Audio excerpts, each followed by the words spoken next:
మీరు ఎన్నో ఇన్వెస్టిగేషన్స్ చేశారు, అందులో మావోయిస్టులు, ప్రీవియస్గా నక్సలైట్లు.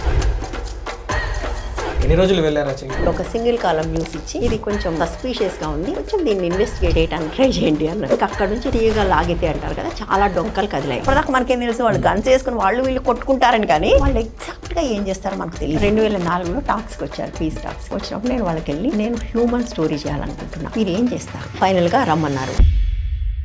అంటే రమ్మనగానే మనం ఇలా వెళ్ళిపోవటానికి ఉండదండి. ఫలానా చోట ఫలానా హోటల్లో అరటిపళ్ళు పట్టుకుని కూర్చోవాలి. సూట్ కేసు ఇచ్చి లేదా ఒక నోటు చిరిగిపోయిన నోటు ఇచ్చి ఆకాశం ఎర్రగా ఉందని కోడిబడిలాగా లేవు, అవేం ఉండవు.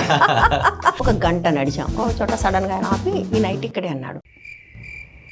ఇక్కడేంటి ఎక్కడ, నేను అనుకుంటే ఇంకేదైనా విలేజ్ లో ఉంటాం కావచ్చు అని. ఫస్ట్ క్వశ్చన్ పాములు ఉండవా అని అడిగాను. ఉంటాయి, కానీ ఒక్కోసారి మనం లేచేసరికి కింద చచ్చిపోయి ఉంటాయి అన్నాడు. టారెత్తిపోయింది నాకు, మామూలుగా టారెత్తిపోలేదు. తెల్లవారు పొద్దున్న లేచాక పెద్ద కొండ చూపించి దాటాలి అని చెప్పారు. మళ్ళీ ఒక షాక్, ఇంత కొండ ఎక్కాలని. అనేక గంటలు ప్రయాణం చేసి ఒక 4-5 యూనిఫామ్ లో వచ్చి లాల్ సలాం అని ఇట్లా.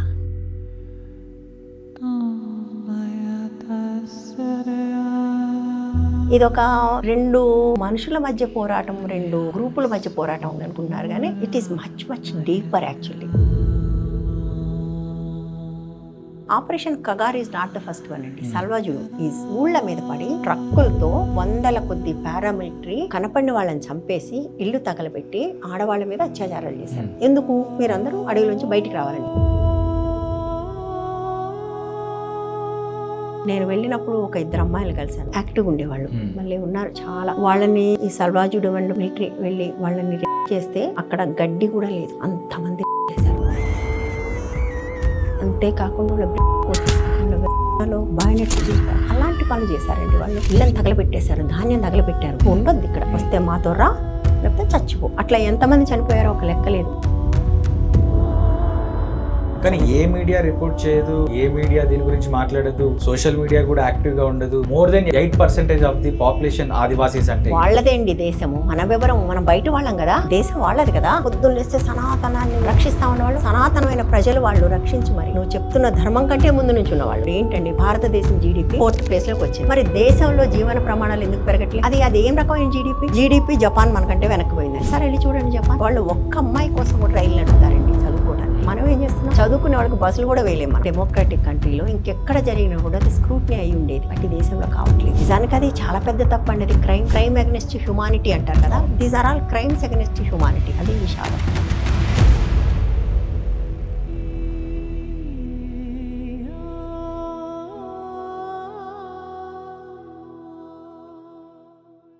భారతదేశానికి 1947లో స్వతంత్రం వచ్చింది. 1967లో భారతదేశంలో ఒక కొత్త విప్లవం పుట్టింది. ఎక్కడో వెస్ట్ బెంగాల్ డార్జిలింగ్ కొండల మీద నక్సల్ బడి అనే ఒక ఉద్యమం పుట్టి అది శ్రీకాకుళం మీదుగా తెలంగాణకు వచ్చింది. అప్పుడు నక్సలైట్లుగా ఉన్న వాళ్ళు తర్వాత మావోయిస్టులు అయ్యారు. మధ్య భారతదేశంలో సెంట్రల్ ఇండియాలో మావోయిస్ట్ పార్టీ సమాంతరంగా ఇంకొక ప్రభుత్వాన్ని నడిపింది, దాని పేరు జనతన సర్కార్. ఈ జనతన సర్కార్ వల్ల అక్కడ ప్రజలకి, అంటే ఆదివాసీలకి ఎలాంటి లబ్ధి చేకూరింది, ఎలాంటి నష్టం వాటిల్లిందనే విషయాల్ని తెలుసుకోవడానికి మనతో పాటు ఈ రోజు గెస్ట్ సి వనజ గారు ఉన్నారు. మహువా మీడియా ద్వారా పెద్ద మీడియా సంస్థలు కూడా చెప్పని ఎన్నో గొప్ప అంశాలని మనకు లేమన్ వర్షన్ లో ప్రతి విషయాన్ని విడమర్చి విపులంగా చెప్తుంటారు. వనజ గారు జనతన సర్కార్ మీద ఇన్వెస్టిగేషన్ చేయడానికి, దాని మీద ఒక డాక్యుమెంటరీ రూపొందించడానికి మావోయిస్టులతో పాటు ఈ అబుజ్మాడు అడవుల్లో 10 రోజులు వాళ్ళతో స్పెండ్ చేసి డాక్యుమెంట్ చేశారు. సో ఆ అనుభవాల్ని మనం ఈ పాడ్కాస్ట్ లో తెలుసుకునే ప్రయత్నం చేద్దాము. చాలా ఇంట్రెస్టింగ్ స్టోరీ ఉంటుంది. ఒకవేళ మా ఈ ప్రయత్నం మీకు నచ్చితే మా ఛానల్ ని సబ్స్క్రైబ్ చేసి మమ్మల్ని ఎంకరేజ్ చేయండి. Thank you. నమస్కారం మేడం. నమస్తే వశిష్ట. తెలుగులో ఇన్వెస్టిగేటివ్ జర్నలిస్టులను చూసినప్పుడు, దట్టు విమెన్ని చూసినప్పుడు, మిమ్మల్ని చూస్తే చాలా ప్రౌడ్గా ఫీల్ అవుతాను నేను. ఎందుకనంటే నాలాంటి వాడు కెమెరా ముందు కూర్చోగలుగుతాడు, కానీ మీలాగా ధైర్యంగా మాట్లాడలేడు. ఎందుకు అనంటే నాకు ఆ ధైర్యం సరిపోదేమో అనిపిస్తుంటుంది. మీరు మహువా మీడియా ద్వారా ఎన్నో పెద్ద మీడియా సంస్థలు చేయలేనటువంటి ఇన్వెస్టిగేషన్ చేస్తుంటారు, రీసెర్చ్ చేస్తూ ఉంటారు. కామన్ మ్యాన్కి, ముఖ్యంగా పల్లెటూరులో ఉండేటువంటి కామన్ మ్యాన్కి, ఒకప్పుడు రేడియోలో విని వార్తలు తెలుసుకునేటువంటి కామన్ మ్యాన్కి కూడా అర్థమయ్యే రీతిలో చాలా విపులంగా, స్పష్టంగా అర్థమయ్యేలాగా ప్రతి విషయాన్ని చెప్తారు. సో మీరు మీ జర్నలిస్ట్ జర్నీని ఒక జర్నలిస్ట్గా ఎప్పుడు స్టార్ట్ చేశారు చెప్తారా? నా జర్నలిస్ట్ జర్నీ ఎప్పుడు స్టార్ట్ చేశానో చెప్తే చాలా మందికి నా ఏజ్ తెలిసిపోతుంది. సో 93 నేను జర్నలిజం పోస్ట్ గ్రాడ్యుయేషన్ చేశాను ఉస్మానియాలో, పాస్డ్ అవుట్. మేలో పరీక్షలు అయిపోయాయి. జూలైలో థీసిస్ సబ్మిట్ చేసిన తర్వాత అప్పుడు టైప్ ఇన్స్టిట్యూట్కి వెళ్ళి రెజ్యూమ్ చేయించుకోవాలి కదా, టైప్ ఇన్స్టిట్యూట్కి వెళ్ళి రెజ్యూమ్ చేయించుకున్నాను. అయితే రెజ్యూమ్తో పాటుగా ఒక ఫైల్ పట్టుకొని నేను ఉద్యోగాల కోసం వెళ్ళటం మొదలుపెట్టాను జూలైలోనే ఇది. సో నా దగ్గర ఇంత పెద్ద ఫైల్ ఉంది. నేను జర్నలిజం చదువుతూ కూడా అన్ని ఆర్టికల్స్ రాశాను. అంటే ఒక 2-3 ఏళ్ళు పనిచేస్తే జర్నలిస్టు దగ్గర ఎంత ఫైల్ ఉంటుందో అంత ఫైల్ నా దగ్గర ఉంది. ఉస్మానియా క్యాంపస్ నుంచి బయలుదేరితే ఫస్ట్ స్టాప్ ఉదయంకి వెళ్ళాను. అక్కడికి వెళ్ళి డైరెక్ట్గా బ్యూరోకి వెళ్ళాను. బ్యూరోకి వెళ్తే అక్కడ ఒక ఆయన నాకు ఆల్రెడీ తెలుసు క్యాంపస్లో ఉన్నప్పుడే, వాళ్ళ ప్రతాప్ రెడ్డి గారు, ఆయన తీసుకెళ్ళి వాళ్ళ బ్యూరో ఇన్ఛార్జికి పరిచయం చేశారు. చేస్తే ఆయన చూసి ఏం ఉద్యోగం, నేను రిపోర్టర్ అనే రాశాను కవరింగ్ లెటర్లో, రిపోర్టర్ ఉద్యోగం కోసం. ఇంతవరకు ఉదయంలో ఎవరు రిపోర్టర్ ఉద్యోగం చేస్తాను, అమ్మాయిలు ఎవరు రాలేదమ్మా, కానీ నీ వర్క్ చూస్తే ఇంట్రెస్టింగ్ ఉంది, నువ్వు చేయలేవని కాదు, కానీ మనకు అసలు అలవాట్లేదు. 93లో ఎంటైర్ తెలుగు మీడియాలో ఒక్క విమెన్ రిపోర్టర్ కూడా లేరు, ఒక్కరు కూడా లేరు. నేను మీకు చెప్తా, ఇవాళకి ఏమైనా మారిందా, 33 ఏళ్ళ తర్వాత కూడా ఏం మారలేదు, చెప్తాను మీకు ఆ విషయం కూడా. సో కాబట్టి అది అసలు వింత, ఒక అమ్మాయి బ్యూరోలోకి రావటమే వింత. సో కానీ నేను మాట్లాడతాను, ఏముంది ట్రెడిషన్ బ్రేక్ చేయకూడదని ఏముంది, చేద్దాము, అవసరమైతే నేను మాట్లాడతాను, ప్రామిస్ చేయలేను. రెండోది అక్కడ నుంచి ఇంకొక ఆఫీస్కి వెళ్ళాను, ఆంధ్రప్రభ. శాస్త్రి గారు చూసి బాగా రాసావు, ఫ్రీలాన్సింగ్గా పనిచేయి, నేను వేసుకుంటాను. సార్ నేను చేయలేను, నాకు ఉద్యోగం కావాలి, బతకాలి, నెల తిరిగేప్పటికి 500 రూపాయలు నేను హాస్టల్కి పే చేసుకోవాలి, కాబట్టి ఉద్యోగమే కావాలంటే అమ్మాయిలకు ఉద్యోగాలు ఇవ్వట్లేదమ్మా, మొహమ్మద్ చెప్పారు. ఇట్స్ నాట్ ఓన్లీ రిపోర్టింగ్, డెస్క్లో కూడా మీకు 90s was a ban on women in journalism. అది చాలా వింత నిజానికి. ఆ బ్యాన్ మొదలుపెట్టింది ఈనాడు. సో ఈనాడు ఏం చేస్తే అందరూ చేసేవాళ్ళు కదా, ఈనాడు ట్యాబ్లెట్ వేస్తే అందరూ వేసేవాళ్ళు, ఈనాడు అమ్మాయిల మీద బ్యాన్ పెడితే వాళ్ళు పెట్టారు. అమ్మాయిలు వస్తే వాళ్ళు ఉండరు, వాళ్ళు పెళ్ళిళ్ళు చేసుకుని వెళ్ళిపోతారు. That is such a non sense actually. అలాంటి ఒక కారణంతో అమ్మాయిలు నైట్ షిఫ్ట్లు పనిచేయరు, డెస్క్లో, అమ్మాయిలు అంటే డెస్కుల్లోనే, బట్ నాట్ ట్రూ. అప్పటికే మనకు వసంతలక్ష్మి గారు వీళ్ళందరూ నైట్ షిఫ్ట్లు పనిచేయటము, మృణాళి గారు వాళ్ళు డెస్క్ని డీల్ చేయటం, డెస్క్ హెడ్స్గా కూడా చీఫ్ సబ్ఎడిటర్ అంటారు, అవన్నీ ఉన్నారు. వాళ్ళని ఏంటి ఎక్సెప్షన్స్ కింద చూసేవాళ్ళు. సో అందరూ చేయరు, అమ్మాయిలందరూ వస్తే వాళ్ళు నైట్ షిఫ్ట్ చేయరు, వాళ్ళకి ఎప్పుడు జనరల్ షిఫ్ట్ ఇవ్వాలి, 10 to 5 ఇవ్వాలి కాబట్టి అని. అప్పటికి ఫీచర్స్ ఈ స్థాయిలో ఇంకా లేవు, ఫీచర్స్ వచ్చాక మళ్ళీ విమెన్ని తీసుకోవడం మొదలైంది. సో కాబట్టి ఎవరు తీసుకోవట్లేదు విమెన్ ఆ టైంలో. దానికి ముందు తీసుకున్నారు, ముందు కూడా అందరు తీసుకోలేదు, ఇట్ వాజ్ ఓన్లీ ఉదయం. సో తర్వాత అక్కడ నుంచి నెక్స్ట్ స్టాప్ సుప్రభాతంకి వెళ్ళాను.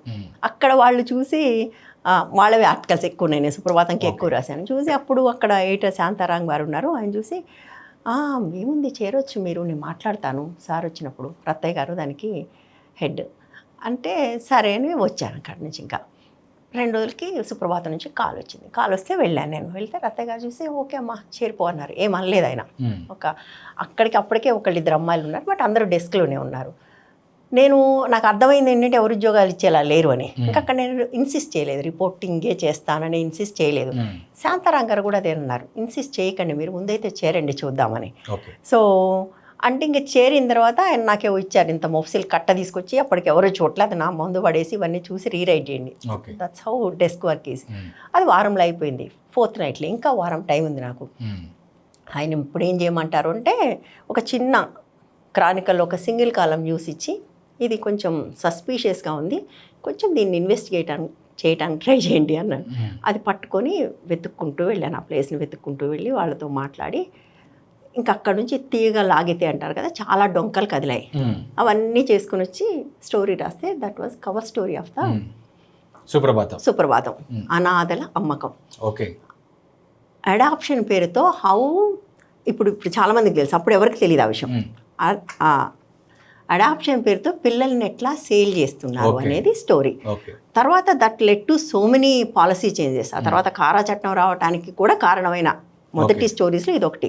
అప్పుడు చేశాను, ఆ తర్వాత మళ్ళీ ఒకసారి అప్పుడు కొన్ని ఆంక్షలు వచ్చాయి, బట్ అయినా కూడా తర్వాత మళ్ళీ చాలామంది దాని మీద ఇంకా తెలుసు కదండి మీకు, ఒక క్రైమ్ చేయాలంటే రకరకాల లూప్ హోల్స్ వెతుక్కున్నారు. బట్ అవన్నీ కూడా మళ్ళీ 2002లో మళ్ళీ ఒకసారి ఇష్యూ అయ్యి చాలామంది చనిపోయిన పిల్లలు దొరికారు. అప్పుడు బయటకు వచ్చి చట్టమే వచ్చేసింది. But that was the beginning of that story. అంటే 93 నుంచి 2002 దాకా ఆ ఇష్యూ లైమ్ లైట్లోకి రావడానికి చేసిన ఫస్ట్ స్టోరీ. అయితే అప్పుడు దాంట్లో మీకు మ్యాగజైన్స్లో అక్కడ అటెండెన్స్ రిజిస్టర్ అంటాం మేము, అందులో వేస్తారు సబ్ ఎడిటరా రిపోర్టర్ అని. నన్ను ఎందులో వేయాలి?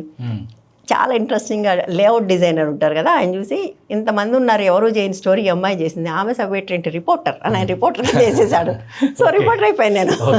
సో ఫస్ట్ అసైన్మెంట్ ఇన్వెస్టిగేటివ్ జర్నలిస్ట్గా క్రాక్ చేసేసాను. అది కవర్ స్టోరీ. అంటే జీరో ఎక్స్పీరియన్స్ యాక్చువల్గా చెప్పాలంటే. నేను చేరిన తర్వాత ట్రైనీ సబ్ ఎడిటర్గా, ట్రైనీ సబ్ ఎడిటర్ రిపోర్టర్గా నా ఫస్ట్ స్టోరీ కవర్ స్టోరీ.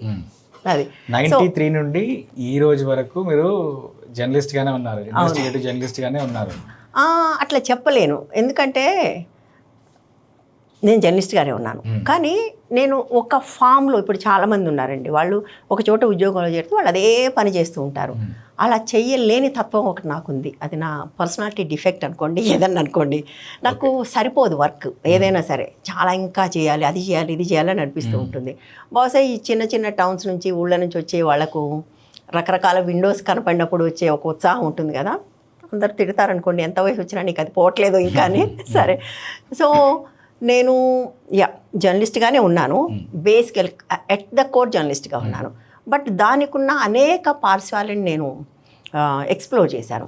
రేడియోకి పనిచేశాను, డిజిటల్ మీడియా పనిచేశాను, ఎవరూ లేనప్పుడు అప్పుడే వస్తున్నప్పుడు ఇంటర్నెట్ అది పోర్టల్స్ అంటారు కదా, పోర్టల్స్కి పనిచేశాను, డాక్యుమెంటరీ ఫిలిమ్స్ చేశాను. ఆ ఫిలిమ్స్కి నేషనల్ ఇంటర్నేషనల్ అవార్డ్స్ వస్తే, బర్క్లీలో ఫెలోషిప్ వస్తే యూసీ బర్క్లీకి వెళ్ళాను, one of the top university in the world. 2007 and 8 1 year ఉన్నాను అక్కడ నేను. ఆ జాన్ ఎల్స్ అని డాక్యుమెంటరీ ఫిల్మ్ మేకింగ్ సంబంధించి ఆయన జీనియస్ అంటారు. ఆయనకు ఆస్కార్ నుంచి రాన్ అవార్డ్స్ అయినారు. He taught me film making. So చాలామంది rolling stone gathers no moss అంటారు కదా, బట్ నేను ఒప్పుకోనండి, నేను చాలా విపరీతంగా రోల్ అయ్యాను. కానీ ఐ ఫీల్ గుడ్. నేను చాలా లైఫ్ చూశాను, చాలా ఎక్స్పీరియన్సెస్ వచ్చాయి. జర్నలిజమే ఎందుకు అని బహుశా అని కూడా అనిపించవచ్చు, చాలా మందికి అనిపిస్తుంది. నిజానికి నా జనరేషన్కి గవర్నమెంట్ ఉద్యోగం పెద్ద ఇష్యూ. నాకు 94లోనే ఉద్యోగం వచ్చింది. ఏ ఉద్యోగం? Group 2A. ఓకే. అప్పట్లో మీకు ప్రిలిమ్స్, మెయిన్స్, ఆ తర్వాత ఇంటర్వ్యూ ఉండేది కదా, ఇవన్నీ వచ్చింది. It's a gazetted officer job. అంటే within no time, women కూడా కాబట్టి ఫాస్ట్గా. 94 అంటే ఇప్పటి వరకు మీరు సర్వీస్లో ఉంటే కన్ఫర్డ్ ఐఏఎస్ ఎప్పుడు అయిపోయారు అందరు, నా బ్యాచ్ వాళ్ళందరూ తెలంగాణ రాగానే అయిపోయారు. ఓకే. తెలంగాణ రాగానే తక్కువ మంది ఉన్నారు కదా, తెలంగాణ నుంచి అందరూ అయిపోయారు. అయితే అందరిలోకి యంగెస్ట్ నేను, వెరీ యంగ్ అప్పుడు. సో అది వచ్చినప్పుడు నేను చెయ్యాలా వద్దనేది పెద్ద మీమాంస. నేను ఒక చిన్న ఊరు నుంచి వచ్చానండి, చాలా చిన్న ఊరు నుంచి. మా ఊర్లో కొంచెం వెనక్కి వెళ్తున్నాను, పర్లేదా?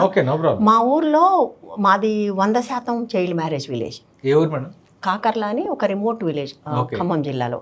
100% చైల్డ్ మ్యారేజ్ విలేజ్. అంటే వెరీ కామన్. మా ఊర్లో 7th వరకే స్కూల్ ఉంది. 7th తర్వాత ఆడపిల్లలు చదువుకోరు, మగపిల్లలు కూడా చదువుకోరు యాక్చువల్లీ. మొత్తం ఊర్లో 7th నుంచి ఒక 20 మంది వస్తే 2-3 10th దాకా పక్క ఊరికి వెళ్ళి చదువుకుంటారు. కాలేజ్కి 100 మందిలో ఒక్కడు కూడా వెళ్ళారు, అలాంటి పరిస్థితి. సో అందరికీ పెళ్ళిళ్ళు అయిపోతాయి. 7th అంటే జనరల్గా 7th క్లాస్ అయిపోగానే సమ్మర్లో పెళ్ళిళ్ళు అయిపోతే, లేదంటే ఇంకా 1-2 years అంతే. నాకు కూడా అలాంటిదే పరిస్థితి. నా 7th అవగానే నాకు సంబంధం కూడా చూసేశారు, పెళ్ళికి అంతా రెడీ అయిపోయింది. అయితే మా ఇంట్లో నాకు మా అమ్మమ్మకి 28 years తేడా. ఆమెకు మా అమ్మ 14 ఏళ్ళకి పుట్టింది, ఆమెకు నేను 14 ఏళ్ళకి పుట్టాను. వాళ్ళు చాలా వైలెన్స్ చూశారు లైఫ్లో. మా అమ్మ must to take against it. మేమందరం పెళ్లి చేసుకుని సుఖపడ్డాం, ఇప్పుడు అది పడాలా వద్దు అని, చదువుకుంటుంది అని కూర్చుంటాను. చిన్న ఇష్యూ అయింది కానీ మొత్తానికి సెటిల్. కానీ చదువుకోవడానికి స్కూలే లేదు కదా. సో నేను అచ్చనకాయలు ఆడి, కోతి కొమ్మచ్చి ఆడి, అవన్నీ ఆడి 10th క్లాస్ ప్రైవేట్గా రాసి పాస్ అయ్యాను.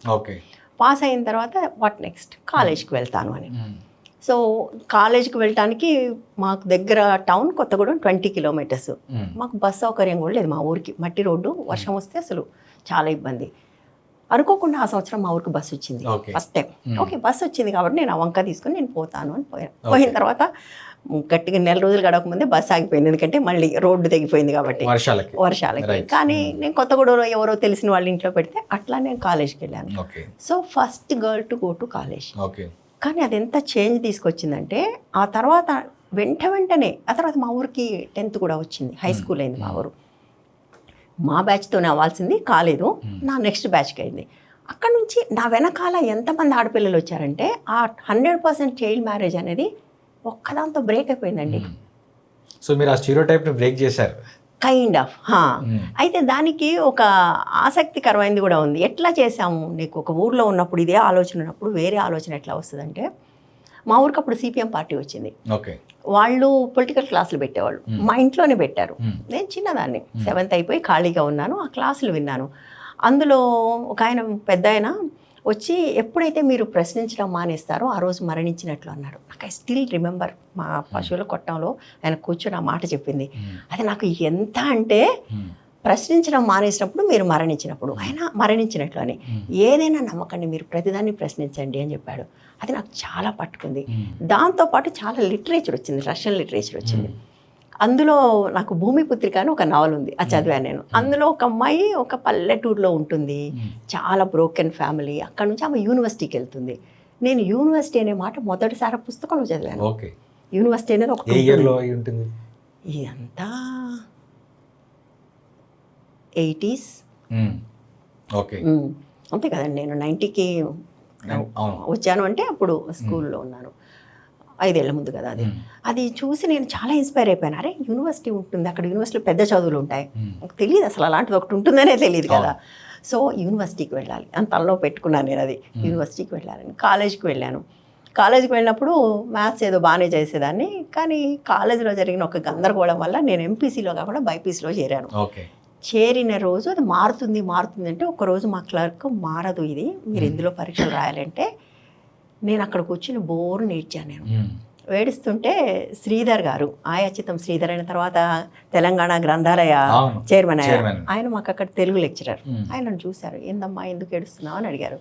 సార్ ఇట్లా నేను ఎంపీసీ అంటే నాకు కాదంటున్నారు, వైపీసీ రాయమంటున్నారు అంటే, సరే ఇంటికి పదా అని తీసుకెళ్లారు వాళ్ళ ఇంటికి. వాళ్ళ ఆవిడ నాగవాణి గారు కూడా లెక్చరర్ విమెన్స్ కాలేజ్లో. అని కూర్చోబెట్టి, ఎందుకు నువ్వు ఎంపీసీ చేయాలనుకుంటున్నావు అంటే, ఇంజనీర్ అవుదాం అనుకుంటున్నాను. Such a big dream. అసలు విమెన్ ఇంజనీరింగ్ అనేది అసలు మా ఊర్లో ఎవరు విని కూడా ఉండండి అది. అయితే అన్నాడు, ఎందుకు వై ఇంజనీరింగ్, చాలా ఉంటాయి. అప్పటికే నేను కాలేజీలో ఎలక్ట్రీషియన్ కాంపిటీషన్స్కి వెళ్ళటము, ఎస్ఏ రేటింగ్స్ చేయటము, వాటిలో విన్నర్ అవటం, ఇవన్నీ ఉన్నాయి. నీకు ఇంత బాగా రాస్తావు, మాట్లాడతావు, నువ్వు జర్నలిస్ట్ అయితే బాగుంటుంది అన్నాడు. 15 ఏళ్ళు నాకు ఇప్పుడు నా బ్రెయిన్లోకి జర్నలిస్ట్ అనేది ఎక్కింది అంతే. ఆ తర్వాత నేను ఇంకెట్టు వైపు చూడలే, జర్నలిస్ట్ అవ్వాలి అంతే. ఎట్లా అవ్వాలో కూడా తెలియదు. ఆయన ఏం చెప్పారంటే, మీరు డిగ్రీ అయిపోయిన తర్వాత ఆర్ట్స్ కాలేజ్లో జర్నలిజం ఉంటుంది, ఎంట్రన్స్ రాయాలి, రాస్తే అక్కడ సీట్ వస్తుంది, అది చదివితే జర్నలిస్ట్ అవ్వచ్చు. ఆయన ఆర్ట్స్ కాలేజ్ ప్రెసిడెంట్ కూడా పనిచేశారు. సో నా ఏం 15 ఏళ్ల వయసులో ఉస్మానియా యూనివర్సిటీ ఎలా ఉంటుందో తెలియదు, ఆర్ట్స్ కాలేజ్ ఎట్లా ఉంటుందో తెలియదు, అక్కడ జర్నలిజం చదువుకోవడానికి వెళ్ళాలి అంతే. సో ఆ తర్వాత ఇంటర్, డిగ్రీ ఏం చదివినా, ఎవరు గవర్నమెంట్ ఉద్యోగాలు ఇవన్నీ ఏం నడుస్తున్నా కూడా నేను పట్టించుకోలేదు. బట్ ఈ లోపల ఏమైంది, విపరీతమైన చదివే అలవాటు ఉండటం వల్ల నాకు, మా ఇంటి పక్కన ఒక ఆయన ఉండేవాడు అక్కడ, ఆ రూమ్ పక్కన. ఆయన, నువ్వు కాంపిటేటివ్ ఎగ్జామ్స్ రాయొచ్చు కదా సరదాగా అన్నాడు. సరదాగా రాయటం మొదలుపెట్టాం. 18 అవగానే ఫస్ట్, నేను ఫస్ట్ సెకండ్ ఇయర్లో ఉన్నప్పుడు, డిగ్రీ సెకండ్ ఇయర్లో ఉన్నప్పుడు 18కి ఒకటి రాశాను, గ్రూప్ 3 వచ్చేసింది. 4 వచ్చింది. తర్వాత గ్రూప్ 3 కూడా వచ్చింది, ఎండి వీడియో అంటారు కదా, ఆ జాబ్ కూడా వచ్చింది.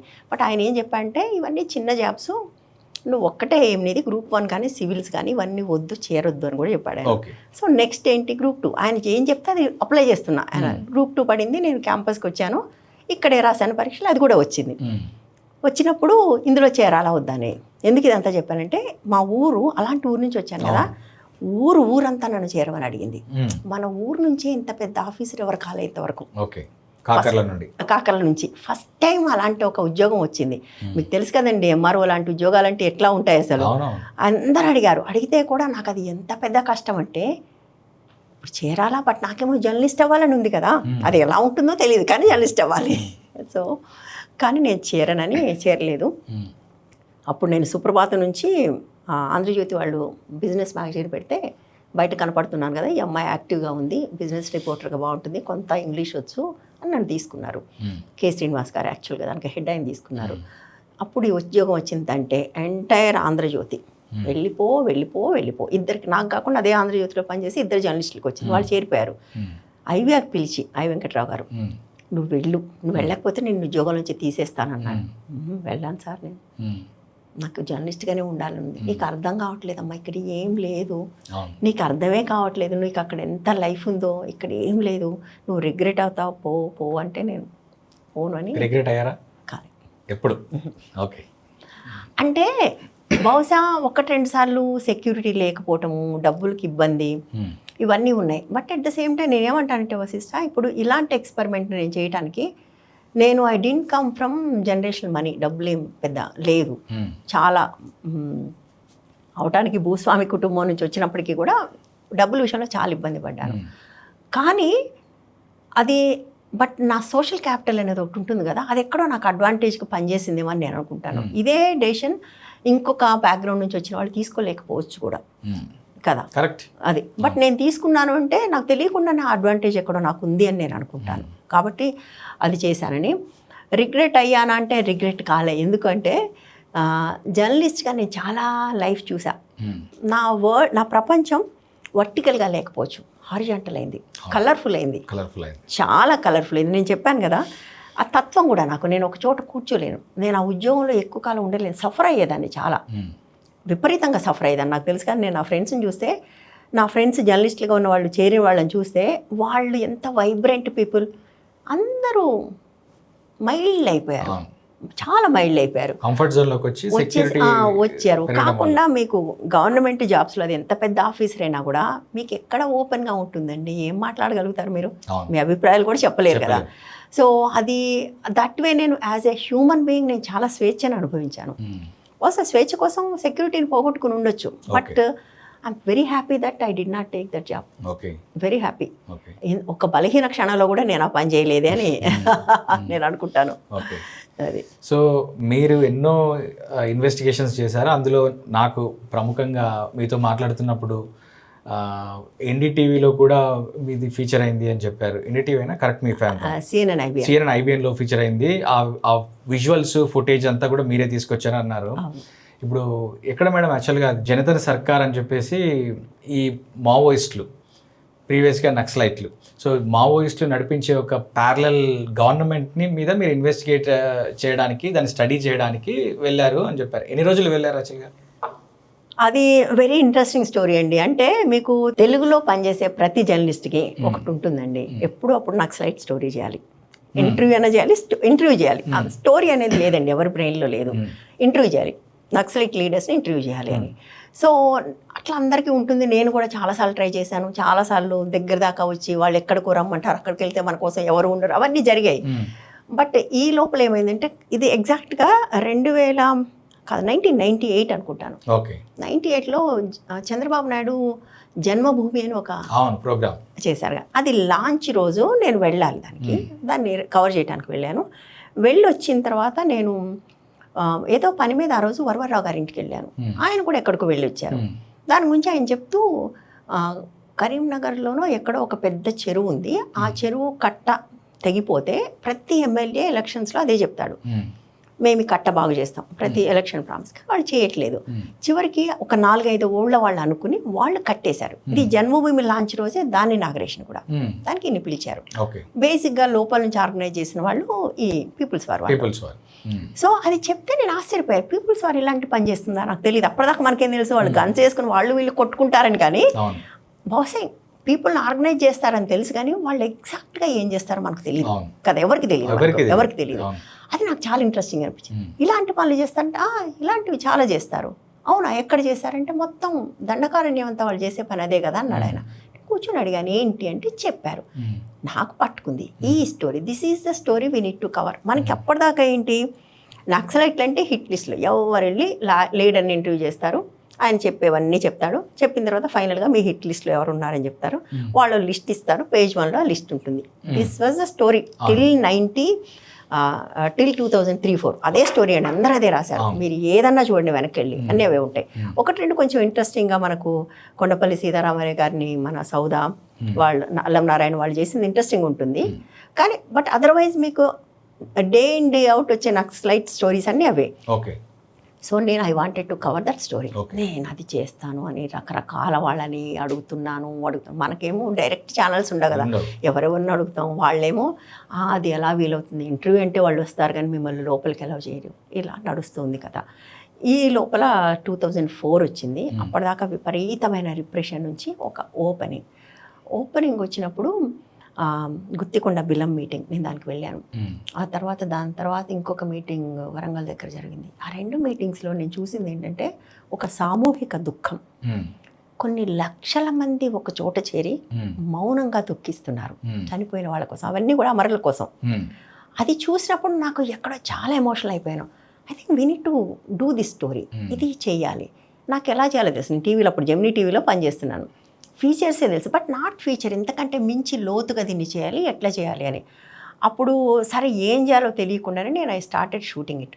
వెళ్ళటం మొదలుపెట్టి చేశాను. వచ్చి దాన్నంతా కూడా స్మరణ అని ఒక ఫిలిం చేశాను. ఓకే, డాక్యుమెంటరీ ఫిలిం చేశాను. చేస్తే that touch so many nerves actually. బాగా విపరీతంగా పాపులర్ అయింది అది. ముంబై ఇంటర్నేషనల్ ఫిలిం ఫెస్టివల్కి గవర్నమెంట్ చేస్తుంది అది, సెంట్రల్ గవర్నమెంట్. మొట్టమొదటిసారి ఒక తెలుగు ఫిలిం వెళ్ళిందంటే స్మరణ వెళ్ళింది. అక్కడ నుంచి వాళ్ళు ఇండియాస్ బెస్ట్ 5 ఫిలిమ్స్ అని పికప్ చేసి డాక్మా ఫెస్ట్కి వెళ్ళింది. ఆ డాక్మా ఫెస్ట్ అనేది చాలా ఫేమస్, దాంట్లో 5లో నా ఫిలిం ఉంది. అట్లా అయితే నేను అక్కడికి వెళ్ళినప్పుడు మిఫ్కి వెళ్ళినప్పుడు చూస్తే అందరు ఫిలిమ్స్ చూస్తే నాకు ఏమనిపించింది, వాళ్ళ క్వాలిటీ, వాళ్ళ shooting quality, editing quality, sound quality అవన్నీ చూసి అయ్యో మనం ఏంటి ఇలా ఉన్నాం, వాళ్ళు ఎంత బాగా చేస్తున్నారు. దెన్ ఐ అండర్స్టూడ్ నేను చేసింది ఫిలిం కాదు, బికాస్ ఆఫ్ ద డాక్యుమెంటరీ. అది documentary film. This is very primitive because of the content, it is going to the places but not the technical craft లేదు ఇందులోనే. అప్పుడు నేను వెనక్కి వచ్చి ఇది నేర్చుకోవాలి, ఫిలిం మేకింగ్ నేర్చుకోవాలి అని అనుకున్నాను. నేను ఈ ఫిలింని లోపల వాళ్ళు కూడా చాలామంది చూశారు. స్మరణ 2004లో టాక్స్కి వచ్చారు, పీస్ టాక్స్కి వచ్చినప్పుడు నేను వాళ్ళకి వెళ్ళి చెప్పాను. వాళ్ళు స్మరణ చూశాక నేను హ్యూమన్ స్టోరీ చేయాలనుకుంటున్నా, నాకు లెక్కలు వద్దు, ఇటు ఎంతమంది చనిపోయారు, అటు ఎంతమంది చనిపోయారు, మీరు ఎన్ని జిల్లాల్లో విస్తరించారు, ఇది కాదు, మీరు ఏం చేస్తారు, మేము ప్రజలతో ఉన్నామని మీరు పదే చెప్తున్నారు కదా, అంటే ఏంటి, ప్రజలతో ఉండటం అంటే ఏంటి, ఏం చేస్తారు మీరు, అది నాకు ఆ స్టోరీ చేయాలని ఉంది అని చెప్పాను. జనతా సర్కార్ గురించి అడిగితే ఆర్కే ఉన్నారు కదా, ఆయన చెప్పారు ఇవన్నీ చేస్తున్నాను. నేను అది రికార్డ్ చేయాలనుకుంటున్నాను, నాకు ఇంటర్వ్యూలు వద్దు, నాకు అది కావాలి అంటే సరే ఆలోచించుకొని చెప్తామని చెప్పారు. వెళ్ళిన తర్వాత ఆలోచించుకొని రమ్మన్నారు. 2005 మార్చ్ ఎండాకాలంలో బస్తర్ అడవుల్లో నుంచి అక్కడ అబూజ్ మాడికి నేను తర్వాత వెళ్ళాను, మళ్ళీ తర్వాత చాలాసార్లు వెళ్ళాను. ఫస్ట్ ఎండాకాలంలో అక్కడ మీరు ఉన్నారంటే చాలా గ్రేట్ అసలు. అవును, కానీ అది హోలీకి ముందు మార్చి చాలా ప్లెజెంట్గా ఉంటుందండి. ఏప్రిల్ మే చాలా కష్టం, జూన్ వర్షాలు అసలు ఉండలేము. March is pleasant actually, very pleasant. అందరూ విప్పపూల కోసమని ఈ తగలబెడుతుంటారు కాబట్టి దోమలు కూడా ఉండవు చెప్పాలంటే, దోమలు కూడా తక్కువ ఉంటాయి, కిందంతా ఆకులు తగలబెడుతుంటారు, తగలబెడుతుంటారు కాబట్టి ఉండవు. కానీ వెరీ ప్లెజెంట్. నేను పైగా వెళ్ళిందంతా వెన్నెల రాత్రులు. అది వెరీ ఇంట్రెస్టింగ్ ఎక్స్పీరియన్స్. అంటే ఒక రకంగా యాజ్ ఏ హ్యూమన్ బీయింగ్ నా మీద చాలా ఎఫెక్ట్ వేసిన 2 స్టోరీస్ అని చెప్పాలి. అంటే I won't say it as 1 story. నేను దాన్ని ఒక 2005 నుంచి 2019-20 దాకా రిపోర్టింగ్లో ఫాలో అయినా, తర్వాత మళ్ళీ వెనక్కి వెళ్ళి రిపోర్టింగ్ చేయలేదు, కానీ still following the story. That has lot of effect on me. 2 స్టోరీస్లో అదొకటి. ఇంకొకటి వెరీ ఇంట్రెస్టింగ్, చాలామందికి తెలియదు, HIV స్టోరీ. అది కూడా నేను లాంగ్ టైం జర్నీ చేశాను ఆ స్టోరీతో కూడా. సో వాళ్ళు ఫైనల్గా రమ్మన్నారు. అంటే రమ్మనగానే మనం ఇలా వెళ్ళిపోవటానికి ఉండదండి, వాళ్ళు ఎక్కడికో రమ్మని చెప్తారు, మనం అక్కడికి వెళ్తాం, వెయిట్ చేస్తాం, 1 రోజు 2 రోజులు, వాళ్ళు రావాల్సిన వాళ్ళు అట్లా 2 సార్లు 3 సార్లు అయిన తర్వాత 3వ సారి అయితే ఇంకా ఈసారి కూడా జరగదు అనుకుని వెళ్తే ఆసారి మాత్రం పికప్ చేసుకోవడానికి వచ్చారు వాళ్ళు. అక్కడికి ఏ ఊర్లో చేసుకున్నారు? ఇప్పుడు అయిపోయింది కాబట్టి మూమెంట్ చెప్పొచ్చు.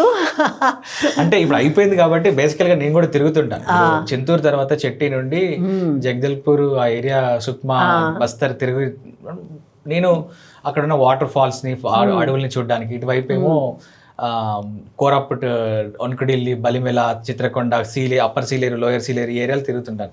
ఇప్పుడు అయిపోయింది కాబట్టి చెప్పడానికి అట్లా అని కాదు, మామూలుగా ఆ ఏరియా మీద టెరైన్ మీద ఇంట్రెస్ట్ కోసం అది భద్రాచలం దగ్గర భద్రాచలం దగ్గర. ఓకే. భద్రాచలం దగ్గరే అంటే ఇక్కడ నుంచి వెళ్ళే వాళ్ళందరూ అక్కడే పికప్ చేసుకునేవాళ్ళు ఆ రోజులో. భద్రాచలం ఏరియాలో ఏదో ఒక చిన్న ప్లేస్కి రమ్మనేవాళ్ళు. అక్కడికి మరీ చిన్న ప్లేస్ అయితే అనుమానం వస్తుంది కాబట్టి అలాంటివి ఉండే వాళ్ళకి వెరీ ఆసక్తికరంగా మనం ఫలానా చోట ఫలానా హోటల్లో అరటిపళ్ళు పట్టుకుని కూర్చోవాలి, లేదా ఫలానా పేపర్ పట్టుకుని, ఇలా ఉంటాయి అనమాట. ఆకాశం ఒక సూట్ కేసు ఇచ్చి లేదా ఒక నోట్ చిరిగిపోయిన నోట్ ఇచ్చి ఆకాశం ఎర్రగా ఉందని కోడ్ వర్డ్ లాగా లేవు, అవేమి ఉండవు. వాళ్ళు ఏం పట్టుకుని కూర్చోవాలో చెప్తారు. చాలా వేరే వాళ్ళు పట్టుకుంటే ఒకవేళ పట్టుకోరు స్పెసిఫిక్గా. ఇప్పుడు అరటి పళ్ళని ఫలానా పేపర్లో పెట్టుకుని కూర్చోండి అంటారు. అది ఆ స్పెసిఫిక్ అది ఉంటుంది కదా, అది ఎవరు చేయరు. ఒకళ్ళు చేస్తారే చేయరు, ఎందుకంటే నేను కూర్చున్న చోట ఇంకెవరు కూర్చోవాలి, నేను తప్ప. అట్లా. సో ఒకవైపు అనుమానం రాదు, పేపర్లో అరటి పళ్ళు ఉంటాయి కాబట్టి. కానీ అట్లా. సో నాతో పాటు నా చిన్నప్పుడు ఫ్రెండ్ యాక్చువల్గా తను అప్పుడే ఆస్ట్రేలియాలో ఫిలిం మేకింగ్ చేసి వచ్చాడు. తను కెమెరామెన్గా నాతో వచ్చాడు. ఆస్ట్రేలియాలో ఫిలిం మేకింగ్ చేసి మీతో పాటు అడవుల్లో రావడం అనేది చాలా గ్రేట్. అసలు వాళ్ళ ఇంట్లో చెప్పకుండా వచ్చాడు. Phone switch off. వాళ్ళ ఇంట్లో వాళ్ళ కంగారు మామూలు కంగారు కాదు అసలు. భయపడిపోయారు ఏమైపోయాడు అని. వాళ్ళు ఇంకా కంప్లైంట్ ఇవ్వలేదు, అదృష్టం మిస్సింగ్ కంప్లైంట్ ఇవ్వలేదు అంతే. సో ఒక్కటేంటంటే ఇంట్లో ఏదో చెప్పాడమ్మా నేను పని మీద వెళ్తున్నా, అక్కడ సరిగా ఉండకపోవచ్చు, మీరు కంగారు పడకండి అన్నాడు. కానీ 10 రోజులు ఏమీ లేకపోతే ఎంత భయపడిపోతారు వాళ్ళు. భయపడిపోయారు కూడా. సో మేమిద్దరం వెళ్ళాము. You want to know the entire story? ఏది నా ట్రావెలా జంతన్ సర్కారా? ట్రావెల్ కావాలి, ట్రావెల్ స్టోరీ. ఎలా వెళ్ళారు లోపలికి, ఏంటి సర్కార్? సరే, అయితే వచ్చిన వాళ్ళకి ఇద్దరు వస్తారని తెలియదు, ఒక్కళ్ళే వస్తారని తెలుసు. ఆయన ఒక మోటార్ బైక్ పట్టుకొని వచ్చాడు. అది వేసుకుని అడవిలో ఎక్కడికో పోవాలి, చాలా దూరం. మీకు అడవిలో దారులు ఉండవు తెలుసు కదా, రోడ్లు ఉండవు, ఏముండవు. వాళ్ళ చిన్న దారులు ఉంటాయి. ఆ దారులన్నీ కూడా బాగా ఇబ్బందిగా ఉంటాయి మోటార్ బైక్లో. మోటార్ బైక్లో వెళ్ళటం కూడా రాళ్ళు ఉంటాయి, వాగులు ఉంటాయి. ఆయన కాసేపు ఆలోచించి సరే చూద్దాం ఎక్కడి అనండి. ఇద్దరం ఆ మోటార్ బైక్ మీద ఎక్కాము. ఇద్దరం అనేక గంటలు ప్రయాణం చేసి ఒక ఉదయం 10-10:30 ఆయన దొరికితే మేము సాయంత్రం 6-7 గంటలకు ఆ అడవిలో వెళ్ళి ఒక విలేజ్కి తీసుకెళ్ళి మమ్మల్ని వదిలేసి ఇక్కడ నుంచి వస్తే మిమ్మల్ని పికప్ చేస్తారు అని చెప్పాడు.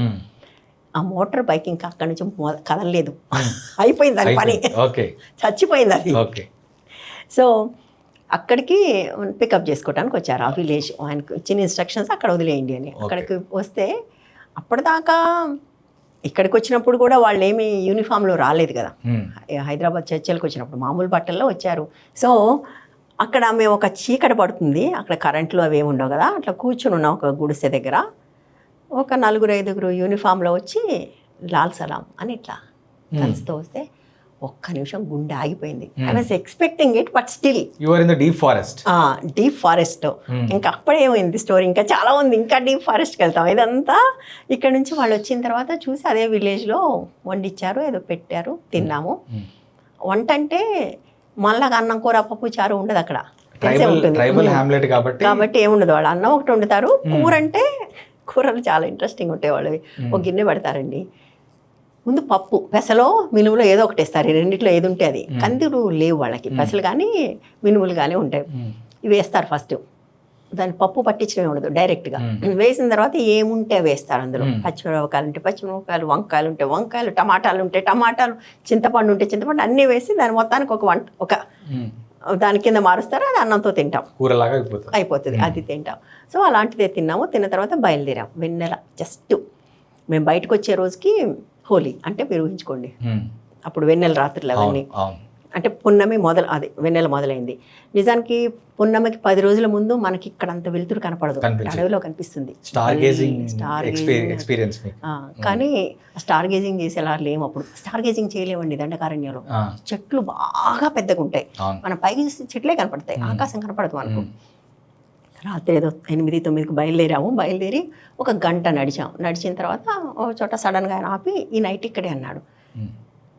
ఒక రియాలిటీకి మనం ఎంత ప్రిపేర్డ్గా ఉన్నా కూడా అది అసలు నా బ్రెయిన్లో లేదు. నేను ఒక అడవిలో ఏమీ లేకుండా పడుకోవాల్సి వస్తుంది అనేది నాకు అసలు ఎక్కడ బ్రెయిన్లో లేదు.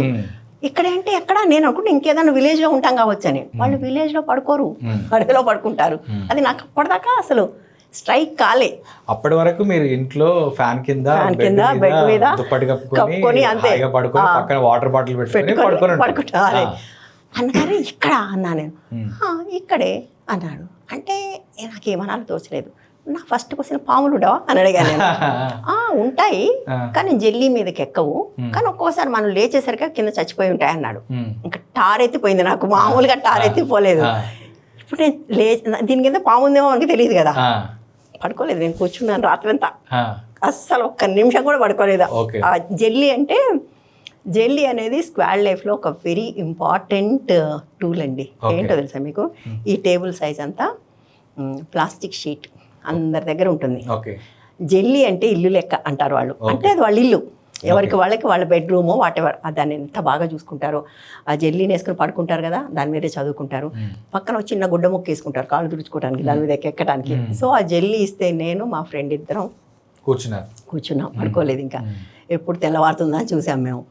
సో ఇంకా వాళ్ళందరూ పడుకున్నారు, సెంట్రీ చేశారు. తెల్లవారు పొద్దున్న లేచాక ఒక పెద్ద కొండ చూపించి దాటాలి అని చెప్పారు వాళ్ళు మనకి.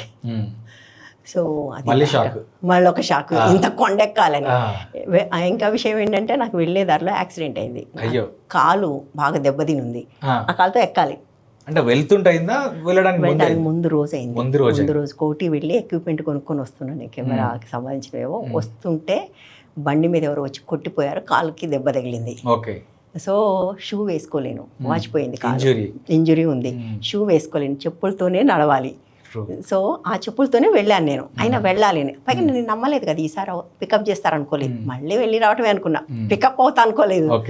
సో ఆ ఇంజురీ ఉన్న కాలుతోనే ఎక్కాలి. బట్ ఎక్కి దిగాను నేను.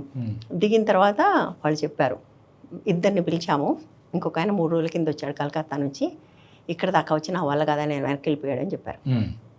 అట్లా నేను ఫస్ట్ అయ్యాను, లేకపోతే ఇద్దరం అయి ఉండేవాళ్ళం ఆ స్టోరీ చేసిన వాళ్ళలో. ఆయన వెనక్కి వెళ్ళిపోయాడు. కాబట్టి ఫస్ట్ పర్సన్ అయ్యాను, లేకపోతే ఇద్దరిని కలిపే వాళ్ళు ప్లాన్ చేశారు అన్ని. ఆయన కలకత్తా నుంచి ఒక జర్నలిస్ట్ వచ్చాడు. దెన్ ఐ ఫెల్ట్ గుడ్, నేను ఇంజరీతో కూడా దాటాను యాజ్ ఏ విమెన్.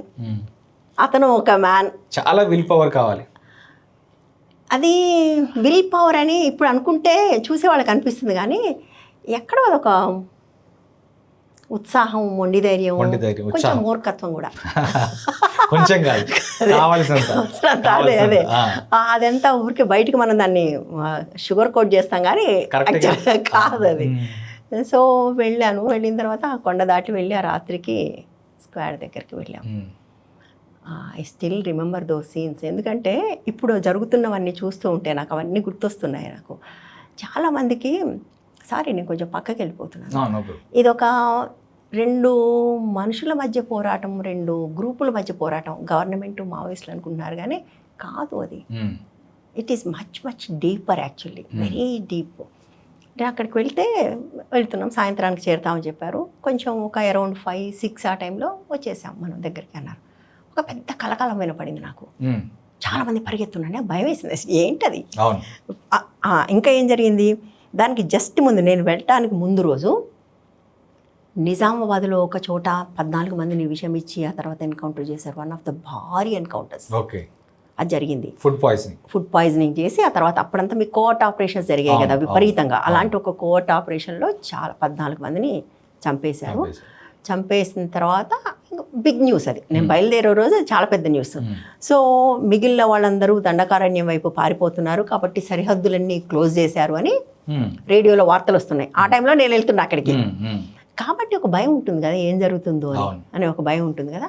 కలకలం వినపడగానే భయపడ్డాను, ఏంటి ఏం జరుగుతుంది అని. వాళ్ళు ఫార్మేషన్ అండి, టు వెల్కమ్ అస్ వాళ్ళు ఇట్లా ఫామ్ అయ్యారు.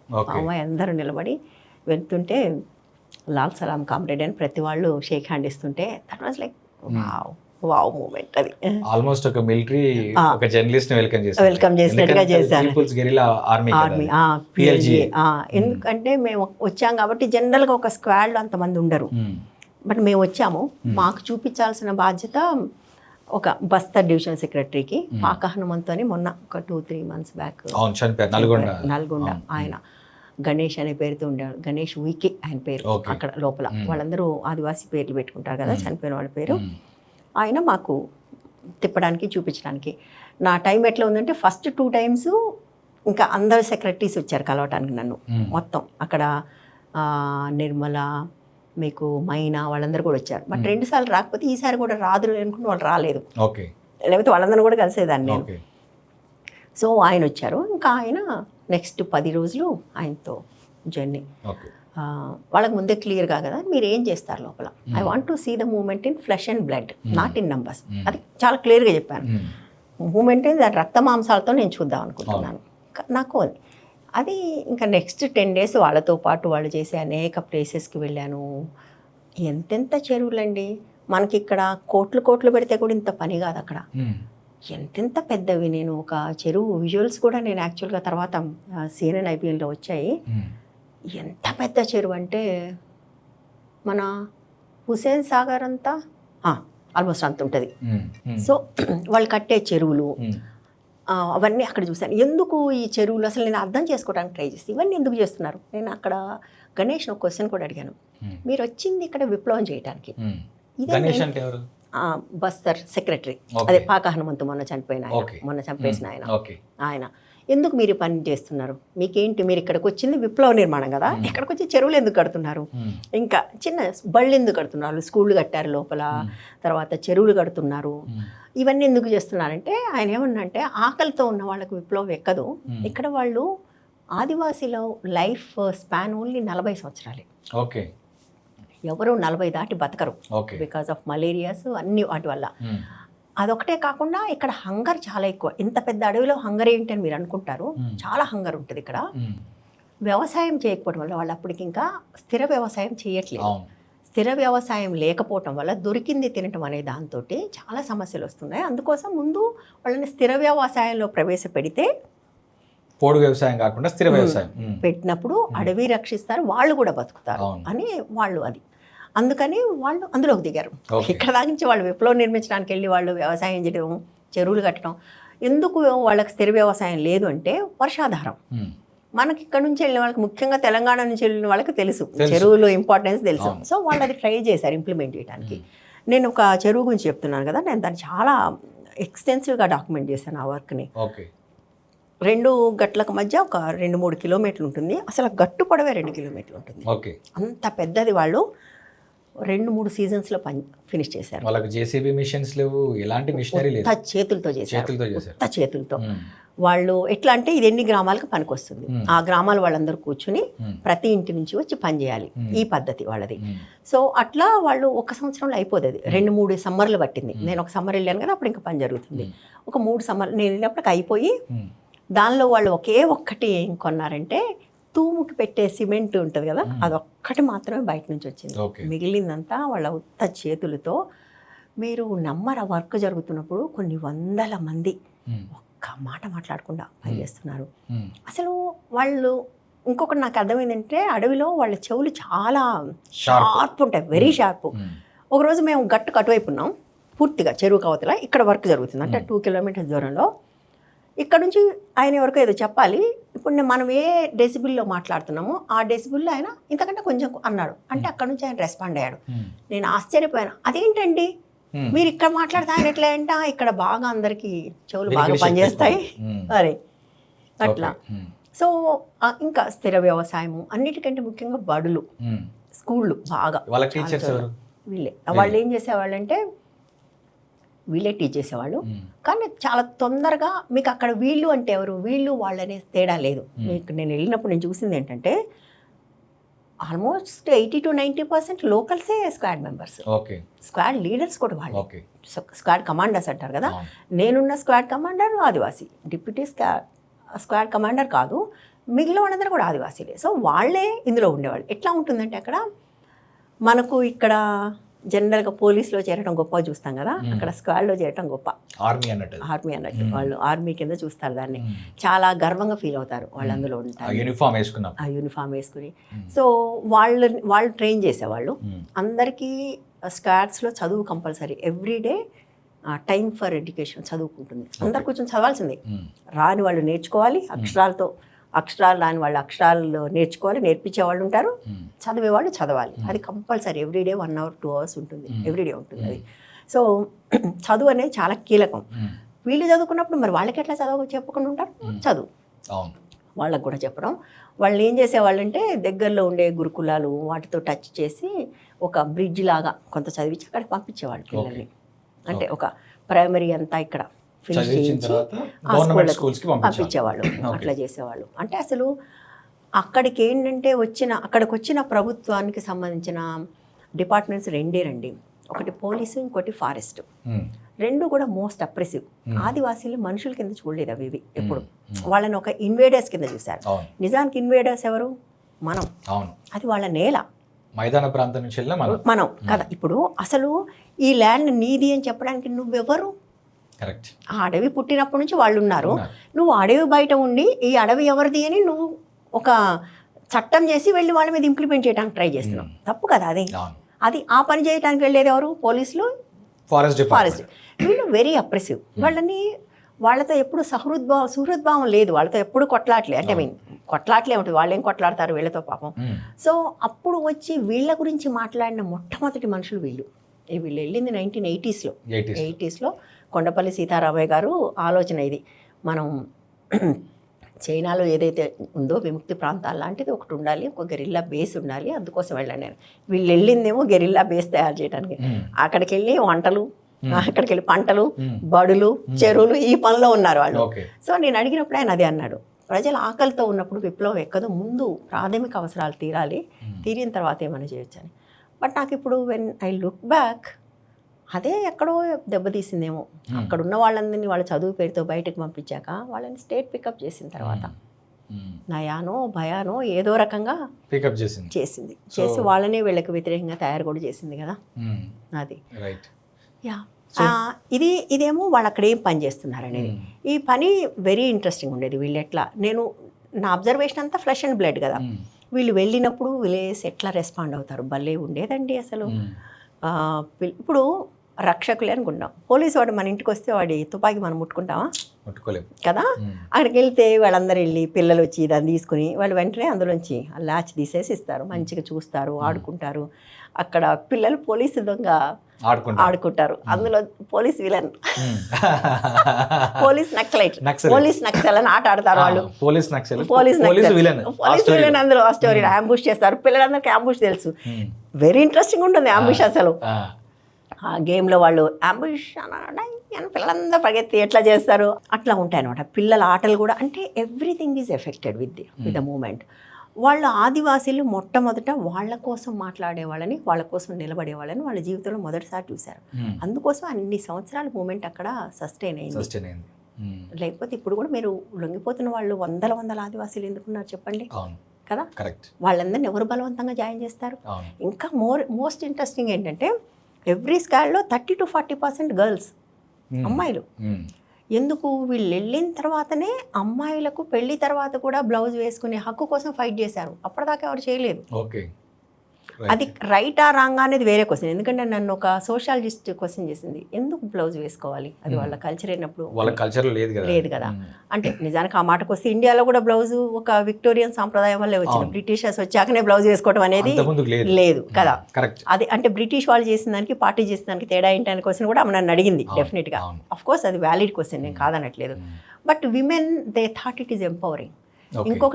అదొకటే కాకుండా ధాన్యం గదిలోకి విమెన్కి ఎంట్రీ ఉండేది కాదు. వీళ్ళు వెళ్ళాక దానికోసం అంటే చిన్నగా కనిపిస్తాయి. అక్కడ కూడా ఈ వివక్ష అనేది ఉంది. మాతృస్వామ్య వ్యవస్థ ఉన్నప్పటికీ పూర్తిగా మాతృస్వామ్య వ్యవస్థ లేదు. ఇది సేమ్ ఉంది. కాకపోతే ఏంటంటే పెద్దవాళ్ళైన విమెన్ కూడా పిల్లలు చిన్నవాళ్ళు పెళ్లి చేసుకోవటం అలాంటివి ఉన్నాయి. కానీ men were the head of the families. ఉన్న దాంట్లో వాళ్ళే హెడ్స్. కానీ ఇవన్నీ మూఢనమ్మకాలు ఉండేవి. ఆడవాళ్ళు ధాన్యం గదిలోకి వెళ్ళకూడదు అనేలాంటివి ఉండేవి. సో బట్ అవన్నిటి కోసం ఫైట్ చేశారు. అది ఎంపవరింగ్గా వాళ్ళు ఫీల్ అయ్యారు. అందుకోసం చాలామంది అమ్మాయిలు, యంగ్ గర్ల్స్ అందరూ మూమెంట్లోకి వచ్చారు. ఇట్స్ లైక్ అండ్ మీకు చాలా ఇంట్రెస్టింగ్ ఏంటంటే నేను అక్కడ ఉన్నప్పుడు మనువాద వ్యతిరేక క్యాంపెయిన్ ఒకటి జరిగింది లోపల. వాళ్ళకి మనవాదంతో సంబంధం ఏంటి ఆదివాసీలకు కదా. అసలు నేను అది జరిగిన పద్ధతి విని నేను లిటరల్గా మూర్చిపోయాను. నాకు తెలిసి ప్రపంచం మొత్తం మీద, నేను తెలుగు రాష్ట్రాలు దేశం కూడా ప్రపంచం మొత్తం మీద అలాంటి క్యాంపెయిన్ చేయలేదండి ఎవరు. ఎట్లా అంటే మొత్తం ప్రతి గ్రామానికి వెళ్ళింది క్యాంపెయిన్. 1 year పాటు చేశారు వాళ్ళు. నాలో మనువాది దాని టాపిక్. ప్రతి వాళ్ళు వెళ్ళి ఫస్ట్ వెళ్ళి స్క్వాడ్ లీడర్ ఉంటాడు కదా, ఊరు ముందు నిలబడి నేను ఎట్లా మనువాదిని, నా ఆలోచనలో ఎలాంటి మనువాద ఆలోచనలు ఉన్నాయి, నాకు ఆడవాళ్ళ పట్ల ఎలాంటి ఆలోచనలు ఉన్నాయి, ఎలా వాళ్ళని నేను చూశాను. చాలా చిన్నవి. వాళ్ళు ఏమడుగుతారంటే మీ పిల్లలు ముడ్డి ఎవరికి అడుగుతారు, అమ్మాయికి అడుగుతుంది కదా, ఆబ్వియస్గా. వాళ్ళ ముందు నవ్వేవాళ్ళు అట్లా. మగవాళ్ళు ఎవరికి అడుగు అంటే నా పిల్లల ముడ్డి నా భార్య మాత్రమే కడుగుతుంది అంటే నేను మనువాదిని. వాళ్ళందరూ ఆదివాసీలే కదా. వాళ్ళు ఆ మాట చెప్పాక ఇంకా ఊళ్ళో ఒక్కొక్కళ్ళు వచ్చి నేను ఎట్లా మనువాదిని. మనం అసలు ఊహించగలవండి ఇది బయట ఇప్పుడు 2026లో కూడా మనం ఆ పని చేయలేము కదా. కానీ వాళ్ళు అప్పుడు అక్కడ చేశారు, 1 year పాటు చేశారు. So that is very empowering to the women కదా.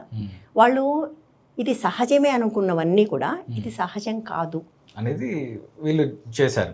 అయితే మీరు ఇక్కడ 10 రోజులు వెళ్ళారు, పీక్ అంటే ఇంకా సమ్మర్ స్టార్ట్ అవ్వడానికి ముందు వెళ్తున్నారు.